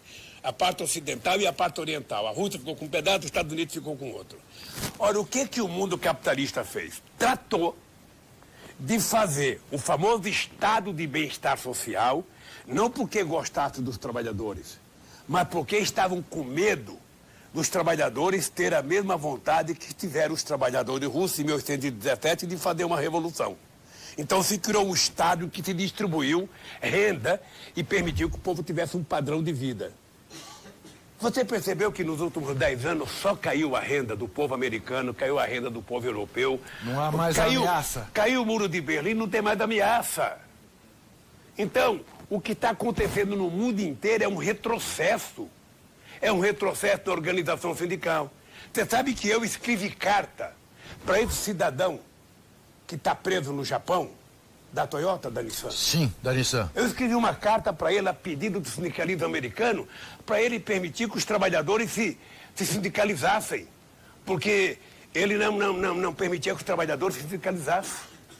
Em muitos estados americanos, o trabalhador não consegue se sindicalizar porque os empresários fizeram acordo com o governador que só ia para lá se não tivesse sindicato. Agora, o senhor não acha que a União Soviética seja um exemplo? Não é.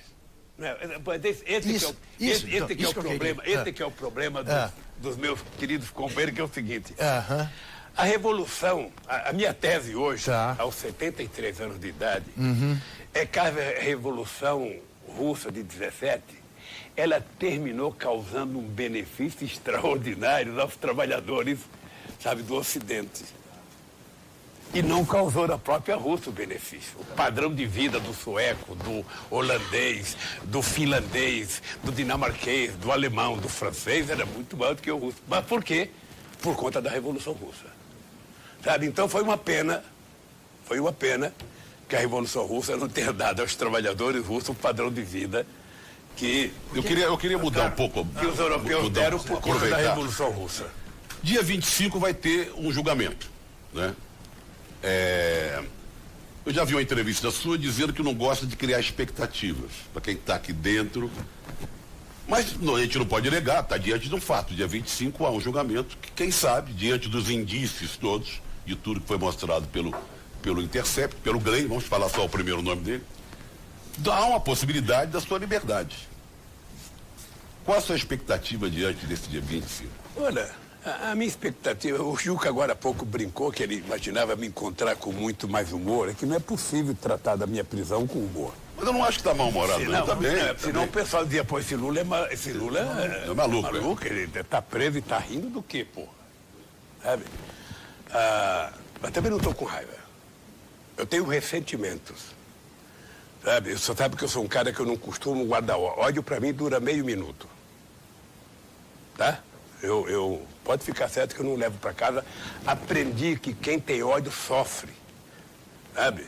Mais do que a pessoa odiada. Então, eu me cuido. Então, por que eu não gero expectativa? A única coisa que eu espero é que se faça justiça. Eu estou pedindo a Deus para que em alguma instância se leia o meu inquérito. Porque eu vi o julgamento no STJ, ninguém leu a minha defesa. Ninguém leu, ou seja, então foi contada uma mentira pelo delegado que fez o inquérito, essa mentira aumentou em 500 páginas pela mentira do Ministério Público, depois houve a mentira do juiz, depois houve a mentira do TRF4, sabe? E você tem, acho que o processo já está mais com 300 mil páginas. Ora, o principal, para saber se eu tenho um apartamento ou não, é ir no cartório de Santos, saber se eu tenho, lá do Guarujá. Está no nome dele, ele comprou, tem escritura, pagou. Se não tem, não é dele. Sabe? Não é dele. Então, Então tem a chácara. A chácara é do Lula. Bom, mas não é do Lula porque nós pegamos cheque administrativo do Fernando Bittar comprando.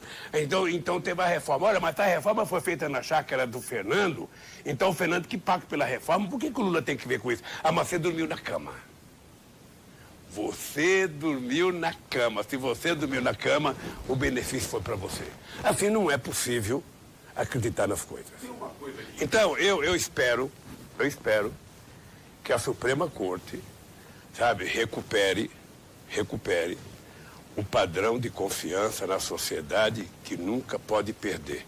Porque, veja, se a sociedade brasileira tem desconfiança da imprensa, tem desconfiança da igreja, tem desconfiança da política, não acredita no Congresso Nacional, não acredita no Senado, não acredita na sua polícia, e não acredita no judiciário, nós estamos criando uma sociedade anarquista, aí vale tudo, ou seja, cada um por si e Deus para todos. É por isso que um cidadão se dá o luxo de um moleque artista levar o pai e a mãe para apresentar junto com a namorada para o pai, e o democrata lá pega um revólver e ao invés de falar parabéns, ele atira, mata o moleque, mata o pai, mata a mãe. O cidadão para no carro para reclamar do outro, o cara engraçar com um revólver e já tira. Um país em que o presidente acha que é bonito liberar armas, porque na verdade ele está liberando armas para quem pode comprar arma, significa para quem é rico, para matar pobre. É isso que ele está comprando. Tá? Porque quem ganha um salário mínimo não pode comprar arma nesse país. Segundo, um presidente da República que resolve achar que é bonito, não, com 20 pontos perder carteira, não, vamos ter que abrir, vai ser 40 ou 60, então corra à vontade. Ele sabe que parte da morte no trânsito é causado por irresponsabilidade, por motorista bêbado, por um monte de coisa. Ele sabe disso, então tudo que foi feito para regular um pouco a sociedade, para tentar criar... Eu lembro quando foi implantado o cinto de segurança no Brasil, em São Paulo, sobretudo, eu lembro que ninguém respeitava. Até que acho que foi o Maluf resolveu colocar não sei quantos reais de multa. Aí, quando vem a multa, que é a parte mais sensível do ser humano é o bolso, todo mundo colocava o cinto de segurança. Então... Mas no caso dele, quer tirar a multa da cadeirinha de quem não usa a cadeirinha. É inacreditável. Ele quer beneficiar as pessoas que cometem ilícitos. Sabe, um presidente que deveria estar facilitando a compra de livros didáticos, um presidente que deveria estar facilitando a entrada de jovens na escola, um presidente que deveria estar discutindo... Eu não sei se vocês viram um dia desse, ele falou o seguinte, não, porque eu vou construir uma escola militar em cada estado. Ô Juca, ele não tem simancol. Você sabe, para dar às crianças de 11 a 16 anos do ensino fundamental, sabe, para dar o mesmo padrão de uma escola militar, o orçamento precisaria ser 320 bilhões.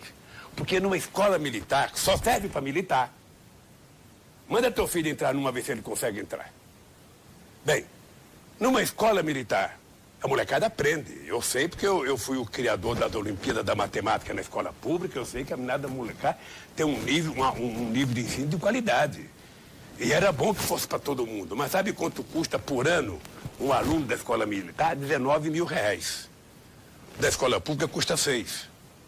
O salário de um professor na escola militar chega próximo dos 10 ou até um pouco mais. Na escola pública chega a 3. O senhor não deve saber, então, meu caro. O senhor não deve ter lido ainda, mas ele ontem acabou com a fiscalização contra a tortura nos manicômios, presídios, então demitiu os 13 membros da comissão antitortura no Brasil. Ele fez isso. E disse que agora os cargos serão não remunerados. Olha, deixa eu te falar uma coisa para você. A sociedade brasileira precisa notar uma coisa. Sabe, eu acho que é muito importante que o pessoal obtenha muito sucesso na greve de amanhã. É muito importante que os trabalhadores estejam atentos, mas a sociedade brasileira, ela não pode perder o direito de se indignar. O dia que uma sociedade perde o direito de se indignar, o dia que você não sente nada quando vê uma pessoa dormindo na rua, o dia que você não sente nada quando você percebe que 2 jovens ricos mataram um cara que estava dormindo na calçada, O dia que você não tem sensibilidade e não sofre quando você vê o povo pegando lixo num caminhão para comer. O dia que você vê criança desnutrida e você não tem sensibilidade, nós estamos perdendo a coisa sagrada no ser humano, que é o direito de se dignar. E somente uma sociedade dignada, ela consegue fazer um governo sério. Então é o seguinte, esqueçam o Lula, esqueça o PT, sabe? Mas briguem pelo país. Por isso é que eu coloquei a questão da soberania. Sabe, a Petrobras, ela não é uma empresa. A Petrobras é um patrimônio. Olha, se teve alguém que roubou na Petrobras, pum na Petrobras, o ladrão. Olha, o que o Barroso fez? O Barroso fez uma lista de ilícitos que ele cometeu, que ele era de funcionário de terceiro escalão. Qual é o grande dirigente da Petrobras que está preso? Quando o Paulo Roberto foi preso e o Duque? Eles já tinham sido mandados embora da Petrobras. Sabe? Então, assim, por que você vai quebrar a empresa, desmoralizar a empresa, criar uma imagem negativa da empresa? Sabe? Porque essa empresa é um patrimônio desse país. Prenda todos os corruptos, mas mantenha a empresa funcionando. Mantenha a capacidade produtiva, mantenha a capacidade de investimento da empresa. Mantenha as empresas de engenharia produzindo. Olha, teve corrupção, prenda o corrupto, mas deixa a empresa funcionar, gerar emprego, é o que precisa desse país. Então, presidente... Não, mas o que eu queria... Ele falou, esqueça o Lula. Não é possível esquecer o Lula, por várias maneiras, mas tem uma coisa que aflige a todo mundo que faz uma crítica nas redes sociais ou nas ruas, faz uma crítica ao governo do Bolsonaro, por essas medidas esdrúxulas aí. Sabe qual é a resposta? Em vez de responder em cima da crítica direta, não, ele não fez isso, porque a arma, não sei o quê... Você defende o Lula ladrão? Então a resposta vem em cima do Lula. Então, mas você sabe o que eu vi ontem na televisão? Eu vi ontem a tentativa sórdida, uma coisa que não dá para acreditar. Você sabe que o Reinaldo Azevedo é um cara que sempre fez muita crítica ao PT. Tem livros escritos contra o PT. Mas ele tem tomado algumas posições, eu diria, de respeito. Quando o cara de direita é sério, quando o cara de direita é uma pessoa que tem rumo, que tem norte, ele tem batido muito no Moro pelo mesmo argumento que eu bato. O Moro deixou de ser juiz há muito tempo. O Moro, quando a mosca azul da Globo pousou na testa dele, ele virou um serviçal da Globo. Ele não escrevia uma sentença sem falar com a Globo. Eles vazavam notícia para a Globo. É por isso que ontem eu vi a loucura de tentar desmoralizar o Glenn. A loucura. Não, porque foi vazado, foi hackeado, foi errado, foi não sei das quantas. Ou seja, tudo que valia para eles não vale mais. O que a Globo tá é com medo de ser citada. Ela tá com medo de aparecer. Ela tá. E olha, se tiver muita coisa gravada, certamente a Globo aparece. Certamente porque nada foi feito na Lava Jato sem que eles conversassem. Qual é a manchete da quinta-feira? Aliás, tem uma coisa que aparece na gravação, que é o Moro cobrando do Dallagnol. E daí? Tá demorando muito. A operação tá demorando. Por quê? Não tem novidade. Porque eles adotaram o seguinte critério. Nós, toda vez que tiver um certo silêncio, sabe, nós vamos ter que vazar alguma coisa para ocupar o espaço. Então é normalmente na quinta-feira. Pode ver que faz tempo que tudo acontece na quinta-feira, sábado e domingo, para ocupar até o Fantástico. Aí na segunda-feira começa a nova rotina até. Essa semana passada estava uma semana de notícia mais ou menos favorável ao Lula, favorável à esquerda, favorável ao PT. Tá? Não sei das contas. Quando foi na quinta-feira, o que aparece? O juiz lá de Brasília aceita uma denúncia que me envolve. Sabe?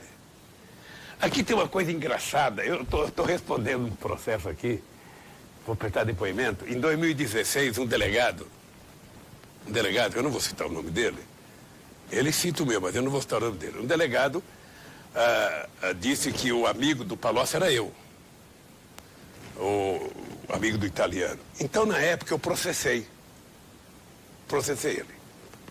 Bom, qual não é minha surpresa que agora ele é o cara que veio me interrogar. Então veja um absurdo. Ele é o cara que fez a delação do Palocci. Então, ele utiliza o Palocci como argumento da sua própria defesa, o Palocci confirmar tudo que ele disse, e o Palocci utiliza ele para sair daqui com um bom dinheiro e viver a vida dele. Que esse é o papel de delator, né? Só delata quem rouba. Quem rouba, delata. Quem tem dinheiro para gastar, sabe? Então, nós exigimos algum documento, eu estou esperando para prestar depoimento. Eu só quero te mostrar que eles se meteram num emaranhado de mentiras e conexões duvidosas que eu não sei como é que eles vão sair. Ou seja, gente, vocês não têm noção do que eles fizeram lá em Atibaia, no sítio. Eles foram pegar o caseiro, a mulher do caseiro. Foram de noite 6 caras com carro preto, fardado, com distintivo de Ministério Público, dentro do caseiro. Ó. Deixa eu lhe interromper nisso, porque eu quero relembrá-lo. Na série de conversas que tivemos com o senhor para fazer este livro, houve um momento que eu lhe fiz uma pergunta, que foi talvez nas 15 horas de conversa que nós tivemos, o único momento que o senhor ficou irritado. E que infelizmente acabou não fazendo parte, porque na edição coisas têm que ser dispensadas, e esta foi. Eu fiz uma pergunta dizendo ao senhor o seguinte: se eu recebesse da Polícia Federal o documento rasurado do triplex, eu teria publicado sem lhe ouvir. O senhor ficou bravo, bateu na mesa, virou-se para mim e falou assim: Juca, eles entraram na minha casa, levaram tudo há 6 meses e eu nunca mais pude ver nenhuma das coisas que levaram da minha casa. Quem lhe garante que não foi rasurado na polícia? E eu me lembro que eu me dei conta que eu tinha feito a pergunta de maneira errada e que o senhor tinha motivo para ter se irritado. E passados uns 15, 20 minutos, os outros 3 perguntavam e eu não. O senhor virou-se para mim de repente e disse: ô, Juquinha, é para perguntar. Não veio aqui para perguntar, pergunte. O senhor acha que foi a polícia que rasurou aquele documento? Eu não sei. Eu não posso ser leviano como eles foram comigo. Eu sei, o que não é possível é alguém pegar documento, ficar com documento anos, não foram meses, anos, e depois me apresentar: isso aqui está rasurado. Ora, por que não foi vocês? Quem é que me disse que não foi vocês? Vocês ficaram com um monte, vocês podem plantar o que vocês quiserem. Por isso é que nós temos feito auditorias. Nós temos auditorias que a Polícia Federal não divulgou, não quis divulgar, o Moro não aceitou divulgar, porque tem nome de pessoas. Você sabe o que eu estou fazendo, Juca? Você veja, eu sou tão arrogante que eu estou desafiando os promotores da Lava Jato, os delegados que estão nos meus inquéritos, o Moro e quem mais ele quiser, a mostrar na inteligência da Polícia Federal, na inteligência da CIA, na inteligência do FBI, na inteligência da Secretaria de Justiça dos Americanos, na inteligência do Exército, da Marinha, da Aeronáutica, a mostrar o meu nome em algum desses materiais secretos que eles encontraram no mundo. Esse material que eles não conseguem abrir, sabe? Tem muito material que eles não conseguem abrir. Nós conseguimos abrir. E nós sabemos que tem nome de outras pessoas, eu estou desafiando a mostrar meu nome. Eu tenho que ter pelo menos €1 na Suíça. Eu tenho que ter pelo menos uma lira, sabe? Na Itália, uma 1000 lira. Eu tenho que ter uma libra esterlina na Inglaterra. Eu tenho que ter. Não é possível que eu tenha roubado tanto e não tenha um centavo. É possível que o Joel depositou dinheiro na minha conta e depois gastou com o casamento dele, comprou a ilha do Luciano Huck, comprou um barco para a mulher dele e cadê meu dinheiro? Não é possível que o Palocci diga que foi não sei quantos milhões para mim. Esse dinheiro tem que estar em algum lugar. Alguém pegou, Juca. Por favor, me ajude. Debaixo do colchão não vai estudar, porque já viraram o seu colchão na casa. O instituto está quebrado, o instituto não tem dinheiro. E esse dinheiro meu está espalhado na mão de quem? Senhor... Então sabe o que acontece? Eu entendo a sua indignação. Esse aqui é um tom de desabafo. Eu sei, eu entendo. Quem está falando para você é um cara. É um cara que mora no mesmo apartamento desde 1998. Eu briguei muito com meus advogados, que meus advogados achavam que eu, durante todo o período, tinha que chamar a imprensa para ver a qualidade do apartamento que eu morava. Eu nunca falei, nunca levei. Uma vez eu briguei com um Genuíno, porque eu morava numa casa e quando a imprensa começou a denunciar na questão da Lava Jato, o Genuíno queria que eu levasse a imprensa na minha casa. Eu falei, Genuíno, a minha casa é o único espaço democrático e meu. Eu não vou levar a imprensa na minha casa. Depois a Polícia Federal foi, porque cada policial que foi na minha casa chegou com a maquininha pendurada no peito, sabe, para tirar fotografia. Sabe? Agora deveria criar um outro filme, a lei é para todos, como aqueles que poderia fazer um outro filme. E no filme poderia mostrar, sabe, uma calota de um carro roubada por mim, alguma coisa. E eu continuo desafiando ele, porque é o único instrumento que eu tenho. Eu entendo a sua É indignação. o único instrumento que eu tenho, sabe, de estar aqui preso. Sabe, um cara de 40 anos de idade, de 30 anos, pode ficar 2 anos preso, o cara é novo. Eu não tenho mais muito futuro, meu cara, eu estou com 73 anos de idade, eu estou 1 ano e meio enclausurado aqui dentro. À espera de que alguém prove que o Lula é culpado, que eu fico quieto. Me desmoralizem, pelo amor de Deus. Me desmoralizem. Faça a minha bisneta ter vergonha de mim, minha neta, diga e prove. Presidente. Então, por isso que eu sou obrigado a ficar indignado. Perfeito. Eu entendo perfeitamente A mim não sua posso aceitar. Não posso aceitar. Agora, o senhor nega... Que irresponsável. Por isso é que eu falo assim, pro Moro é mentiroso. Pode ver que o Moro, quando fala na televisão, no microfone, ele não olha nos olhos. O Delayol, ontem o Delayol, a Globo utilizou o Delayol ontem, falando muito tempo, ele estava com o teleprompter. Ele estava lá, bem, quem sabe, bem preparadinho. Ele não tem coragem. Eu adoraria alguém me dar uma chance de ter um debate. Eu, Moro, Delayol. O senhor nega aquela frase do ex-governador da Bahia, do PT, Jacques Wagner, que o PT lambuzou-se. Veja, eu acho que o PT, eu não sei se lambuzou-se, tá? Porque o Vacari está preso. E o Vacari certamente fez o que todo tesoureiro de partido fez. Tá? Se você pegar a conta do PSDB, ele arrecadou 300 e poucos milhões, o Vacari 300 e poucos milhões, sabe? Eu sei que naquele momento, a prisão do Vacari era condição sine qua non para a operação, sabe? Ir para cima do PT. Não estou dizendo que eles agora prendemos o Eduardo Cunha. O Eduardo Cunha tinha que ser preso independentemente da Lava Jato. Todo mundo que faz política sempre soube do comportamento do Eduardo Cunha. O que eu acho é que nós precisamos colocar o país... Mas não falta essa autocrítica do PT que o senhor se recusa, porque os outros fizeram igual, porque não, os deixa outros... eu falar. Não, pelo amor de Deus. Pelo amor de Deus, Juca, vamos ver o seguinte, foi no meu governo, sabe, e no da Dilma, no meu com o Márcio, e no meu com o Tarso, e no da Dilma com o Zé Eduardo, que nós criamos todos os mecanismos de apuração. Veja, nós chegamos a criar uma coisa chamada a Lei da Transparência, que o Bolsonaro acabou, e todo mundo que exigia que o PT fizesse, não cobrou do Bolsonaro, que ele acabou com a Lei da Transparência. No governo do PT, as pessoas sabiam qual era o papel higiênico que a presidenta Dilma utilizava. Se ela chupava um chiclete, porque a gente queria escancarar. Hoje, por que ninguém cobra isso? Então, o PT no governo, o PT criou um mecanismo de proteção da coisa pública. Se alguém do PT cometeu erro, eu vou dizer para você, tem que pagar igual. A lei não foi feita. Quando nós fizemos a lei, não foi feita para os outros, foi feita para nós. Então, o que eu quero é o seguinte, querem me punir? Ótimo. A lei é para todos, ótimo. Agora, todos têm que ser julgados com respeito à Constituição, com respeito à lei e com provas. Eu não posso prender o meu vizinho porque eu não gosto dele.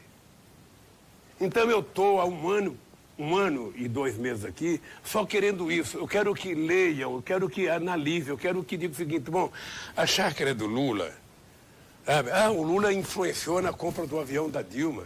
Eu levei como testemunha o Nelson Jobim, que era ministro da Defesa, o brigadeiro Fati, que era o comandante da Aeronáutica, sabe? E algum imbecil lá disse, sabe, que eu tive influência. Eu coloquei até o primeiro-ministro da Suécia como testemunha, coloquei o Sarkozy como testemunha, A Dilma como testemunha, o governo inteiro como testemunha.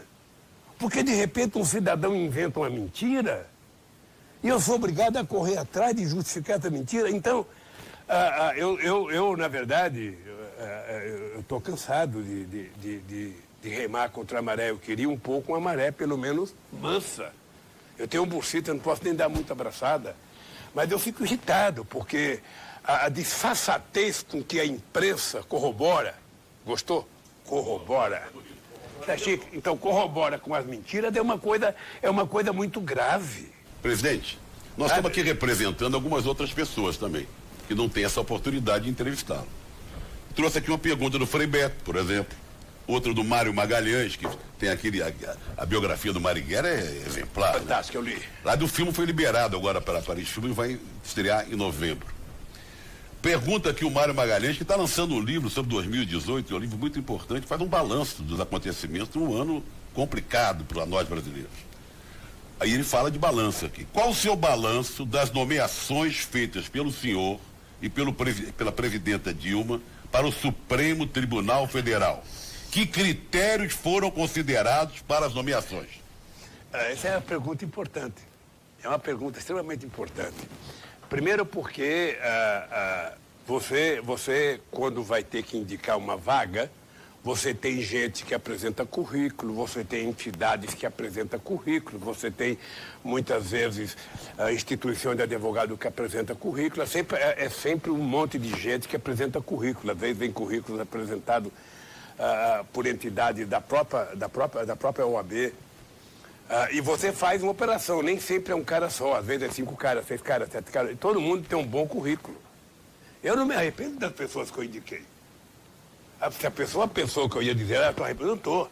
Veja, o Joaquim, por exemplo, eu vou contar o Joaquim. O Joaquim, eu tinha interesse de fazer com que a Suprema Corte tivesse um negro. Achamos do Joaquim. Márcio Tomás Bastos me traz o currículo do Joaquim.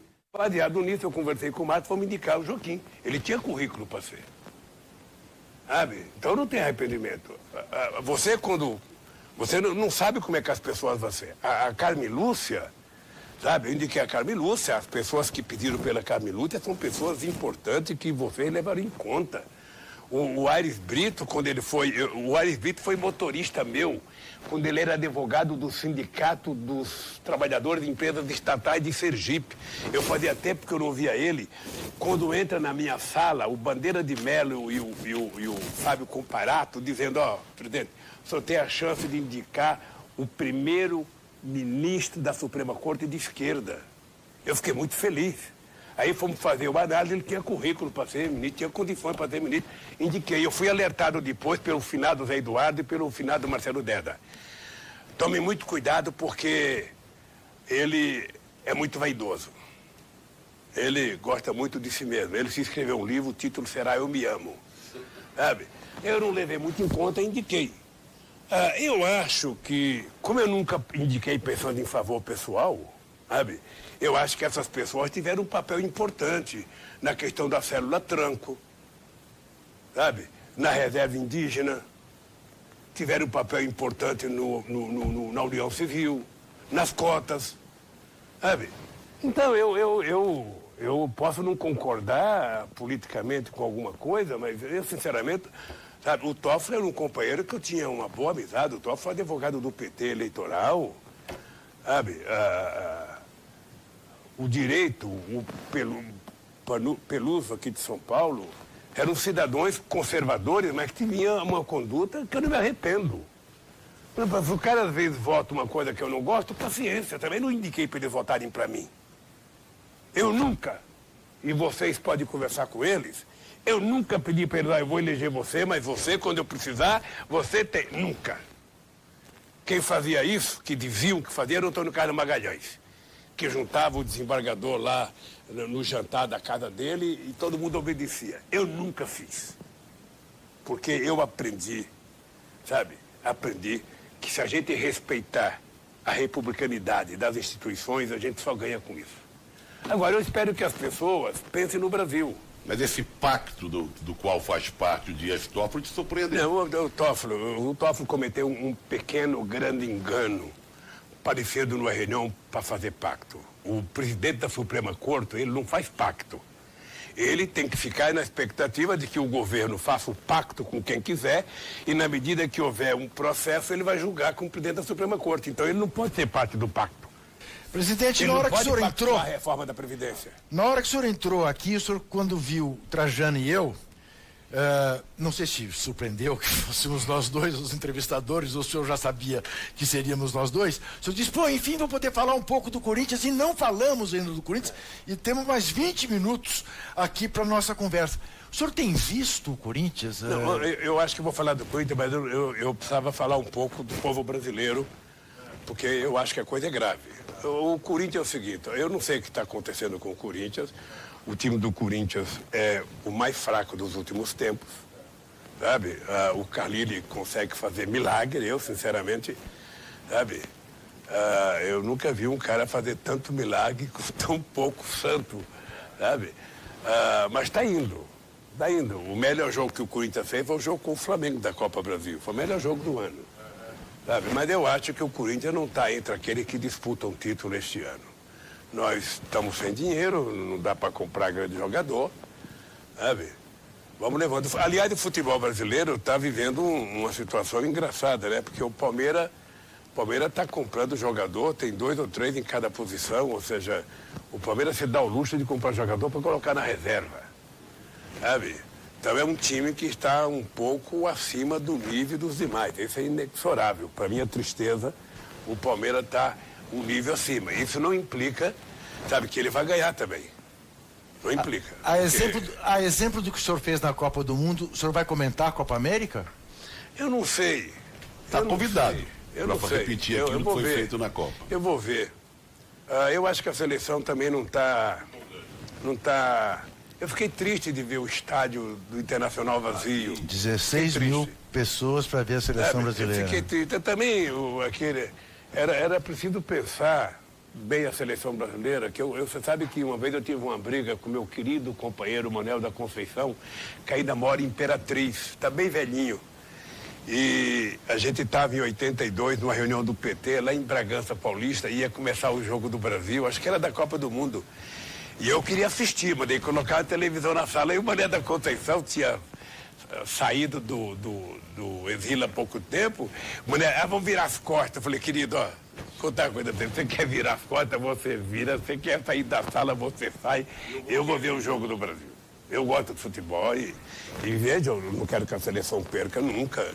Mas nós estamos fracos. Acho que nós estamos fracos. E eu sinceramente acho que a seleção jogou mais solta sem o Neymar. Mas também o adversário. Não sei se foi impressão minha, também obviamente que não dá para medir. Não dá para medir nem o Catar e nem Honduras, mas vamos ver agora com a Bolívia, como é que a gente se comporta. Faltou, falando de futebol, uma palavra sobre futebol feminino, que nunca teve tanto destaque como agora, apesar da nossa seleção não ser tão forte como as outras. Como já foi. Como já foi. Temos a Marta e tal, Cristiane fazendo gol. E está havendo milhões de pessoas, bilhões de pessoas no mundo inteiro estão acompanhando essa Copa do Mundo feminino. Como é que você viu o futebol feminino? Bom, primeiro é o seguinte, ela não tem muita importância no Brasil. Sim. Lá fora tem. Mas na Europa tem, nos países nórdicos tem, sabe? Nos Estados Unidos tem muito, na Austrália tem, na China tem, sabe? Eu acho que até um conselho para mulheres que defendem, as feministas mesmo, que precisa valorizar o futebol feminino. Eu acho legal essa ideia de que cada time do brasileiro tem que ter um time. É obrigado a ter. Eu acho extraordinário. Esse é um avanço extraordinário. E eu acho que eu fico até feliz que tem televisão transmitindo. As pessoas não... A primeira vez na vida que estão transmitindo, e não apenas um canal, tem outros canais transmitindo. Então eu fico feliz. Fico feliz, acho que a Marta, sabe, embora esteja já um pouco, sabe, com idade, mas eu acho que ela ainda continua sendo a mais importante jogadora do Brasil, sabe, uma cabeça boa. Eu vi a história dessa esses dias. Olha, quando uma pessoa nasce onde ela nasceu, passa o que ela passou e chega a ser o que ela é porque tem uma coisa que existe chamada Deus, que muita gente não quer acreditar. Porque eu sinceramente... Eu digo até por mim. Os exemplos que você deu. Eu fico pensando, como é que pode? Um cara, sabe, que só tem um diploma primário, um cara que era torneiro mecânico, um cara que tinha tanta gente disputando a presidência, chega a ser presidente. Só pode ter ajuda de um partido, ajuda de amigos, de eleitores e um dedinho de Deus ali. Não pode ser. Sabe? Então, eu fico muito feliz com o que está acontecendo com o futebol feminino. Aliás, o meu sonho... Porque, Ju, uma coisa é verdade, nós brigamos para trazer as Olimpíadas para o Brasil. Mas nós não brigamos para trazer a Copa do Mundo para o Brasil. É verdade, estava escolhido já. A Copa do Mundo já estava escolhida, porque como teve o rodízio de continente, sabe, depois da África era a América do Sul, e a América do Sul era o Brasil que tinha feito só em 50.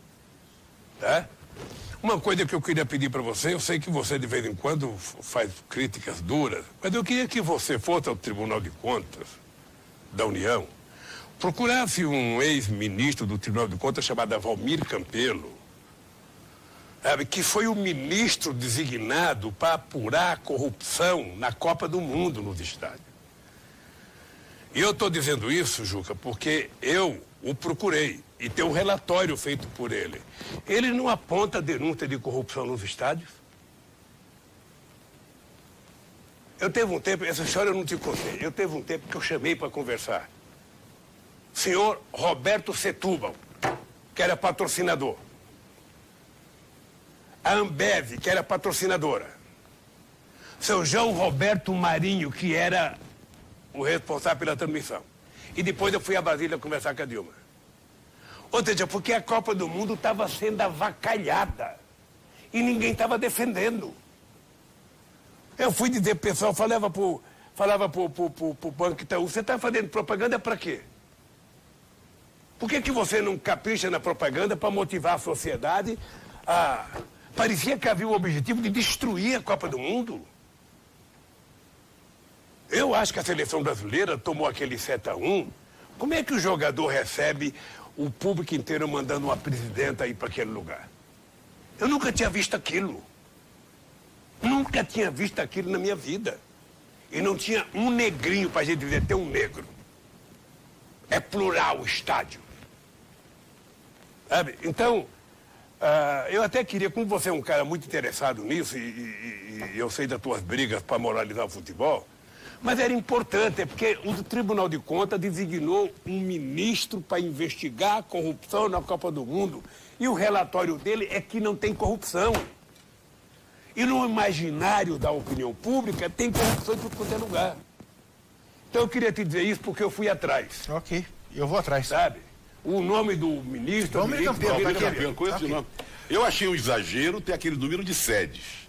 Achei que não deveria ter tido tantas sedes assim. Poderia ter um número menor. Mas aí, meu cara, aí foi decisão do Ricardo Teixeira e da FIFA. Eu tenho certeza que o Orlando também não se meteu nisso.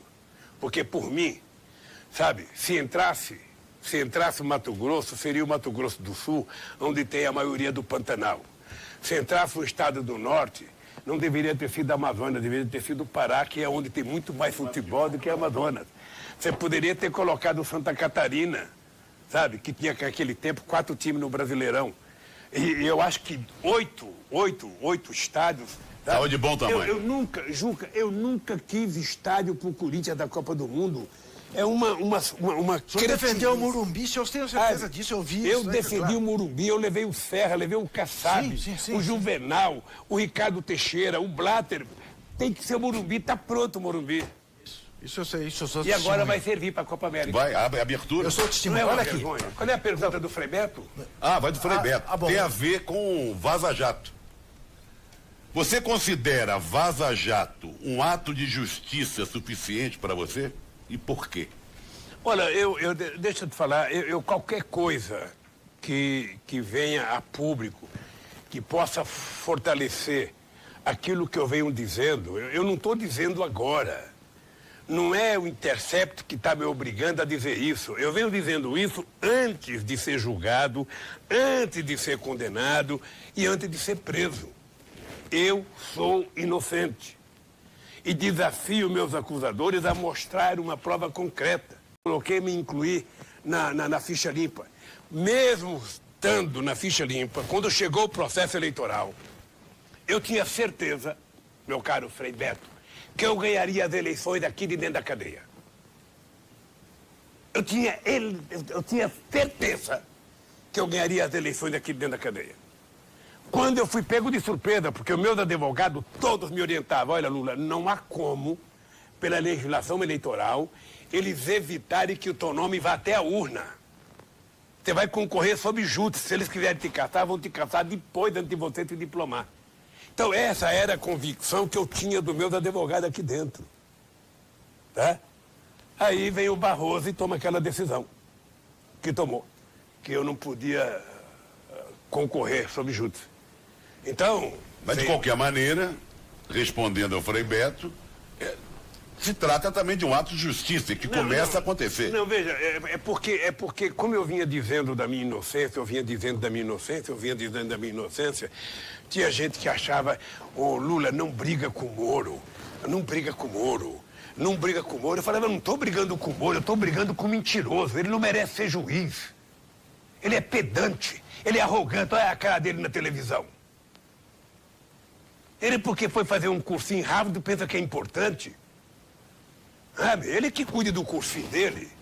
Eu quero que ele seja honesto. Eu não sei se ele tem filho, mas eu não sei se ele tiver filho, se ele tem coragem de olhar para a cara do filho e dizer que ele está sendo honesto. Então eu não posso perdoar eles. Não, se for o caso, até perdoo no futuro, porque, sabe, eu sou um ser humano, sabe, que perdoa. Mas eu não posso admitir, eu quando vejo o Dallagnol com aquele ar de menino messiânico, menino que aprendeu a jogar bolinha de gude num carpete, que aprendeu a empinar papagaio na frente do ventilador, sabe? Querer ser o porta-voz da honestidade nesse país e depois estava por detrás dos panos fazendo um acordo para pegar 2,5 bilhões para criar um fundinho dele. E tem mais, vai chegar a 13 bilhões. Isso existe documento, existe filme, sabe?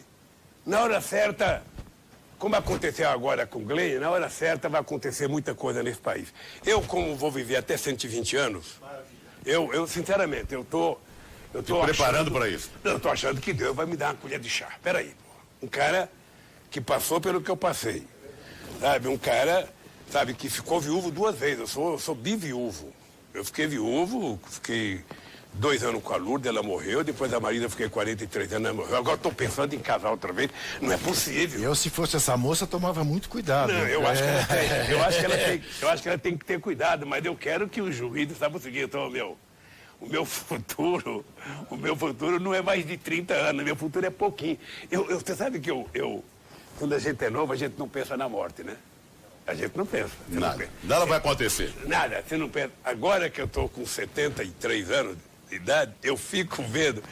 Morreu o Beto Carvalho, 73 anos. Morreu não sei quem. E eu penso igualzinho. Eu estou com 72, eu penso a mesma coisa. Então, e vai morrendo todo mundo aí perto da gente, da idade próxima. Eu espero, estou rezando e torcendo por estar na margem dos que vão viver sempre. Eu não posso acompanhar essa conversa, que eu sou muito mais moço que vocês dois. Nós temos 5 minutos apenas para a sua fala, e eu queria que o senhor fizesse essa fala, claro, desde que o senhor concorde, porque eu vejo essa sua preocupação. O que a esquerda tem que fazer no Brasil hoje? Olha, eu primeiro queria dizer ao povo brasileiro de que não há na história da humanidade sociedade que consiga vencer os obstáculos se ela se encolher, se ela se acovardar, se ela deixar de brigar diante das adversidades. Eu sei que tem muita gente assustada com o tipo, sabe, de governo que o Bolsonaro está fazendo. E acho que a única coisa que pode consertar isso é o povo brasileiro não permitir que eles destruam aquilo que o povo brasileiro construiu ao longo de 500 anos. Se não construiu mais, é porque não foi possível construir mais. Mas o que não dá é para a gente perceber esse país voltar a ser uma república de banana. Não dá para ver esse país tendo o ministro das Relações Exteriores que tem, envergonhando o Brasil em qualquer lugar do mundo. Não dá para a gente ter um ministro da Fazenda que só pensa em vender patrimônio e em destruir as coisas que a gente conquistou. Não dá para você ter uma equipe de dirigente que acha que tudo que foi avanço é prejuízo. E que precisa, então, a gente voltar. Trabalhador não tem que ter carteira assinada, tem que ter trabalho intermitente, trabalhador não tem que ter emprego fixo, trabalhador tem que fazer bico, o trabalhador aposentado não tem que ter aposentadoria solidária, tem que ter uma aposentadoria, sabe, em que ele sozinho tenha que pagar a sua aposentadoria, sem saber como, sem saber quando ele ficar desempregado, quem vai pagar a aposentadoria dele. E o que nós temos que fazer? Nós temos que lutar.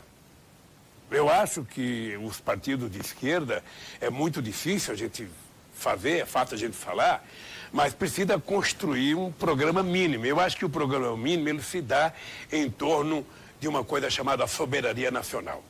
Nós precisamos traduzir para o povo brasileiro o que significa soberania nacional. Tá? A soberania nacional significa a defesa dos interesses do seu país feita pela totalidade da sociedade. Nós temos as nossas fronteiras, dentro das nossas fronteiras nós temos o nosso povo, sabe? O nosso povo quer educação, o nosso povo quer cultura, o nosso povo quer investimento em ciência e tecnologia, nós temos a nossa floresta, nós temos a nossa diversidade, nós temos a nossa água, nós temos a nossa riqueza no solo e no subsolo. Tudo isso é um patrimônio desse país. Soberania significa você defender tudo isso e colocar tudo isso a serviço da sociedade brasileira. Quando a gente vende uma Embraer para Boeing, a gente está se desfazendo de um patrimônio tecnológico do povo brasileiro, entregando para a Boeing.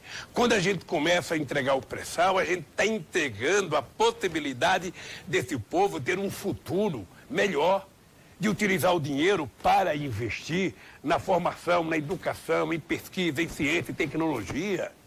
Então, o povo precisa se dar conta disso. Sabe? Não é possível que as pessoas comecem a vender a Petrobras do jeito que estão vendendo e não haja. Quando eu cheguei à presidência, a indústria naval tinha pouco mais de 2 mil trabalhadores, chegamos a 82 mil trabalhadores para produzir navio, para transportar as cargas brasileiras. Acabaram com isso, em nome do quê? De que na Coreia é mais barato? Ora, e o nosso país? E a nossa ciência e tecnologia? E o nosso emprego? E o nosso salário? E a qualidade de vida desse povo? Eu, quando vejo o discurso de que vão transformar Angra de Reis numa Cancún, é de uma aberração. Primeiro porque turista vai falar, pô, mas daí em Angra tem uma usina nuclear. Será que os magnatas que vão para Cancún vão querer ir para um lugar que tem uma usina nuclear? Segundo, o bando de... Eu não vou falar o que eu pensei. É preciso tomar cuidado.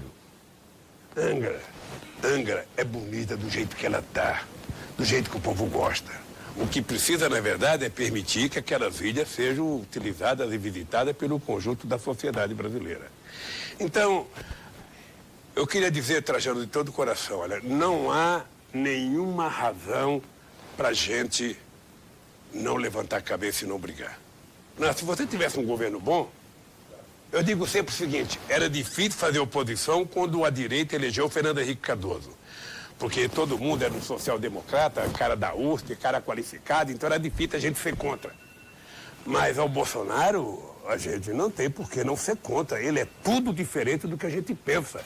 Ele não quer conviver democraticamente, ele odeia a democracia, ele odeia o PT, ele odeia o povo brasileiro, ele odeia emprego, ele odeia empresa nacional, ele odeia desenvolvimento, ou seja, o que ele na verdade gosta é da ignorância, sabe, de que ele se cercou, que fica alimentando essa babaquice. Presidente toda. Lula, muitíssimo obrigado por essa entrevista.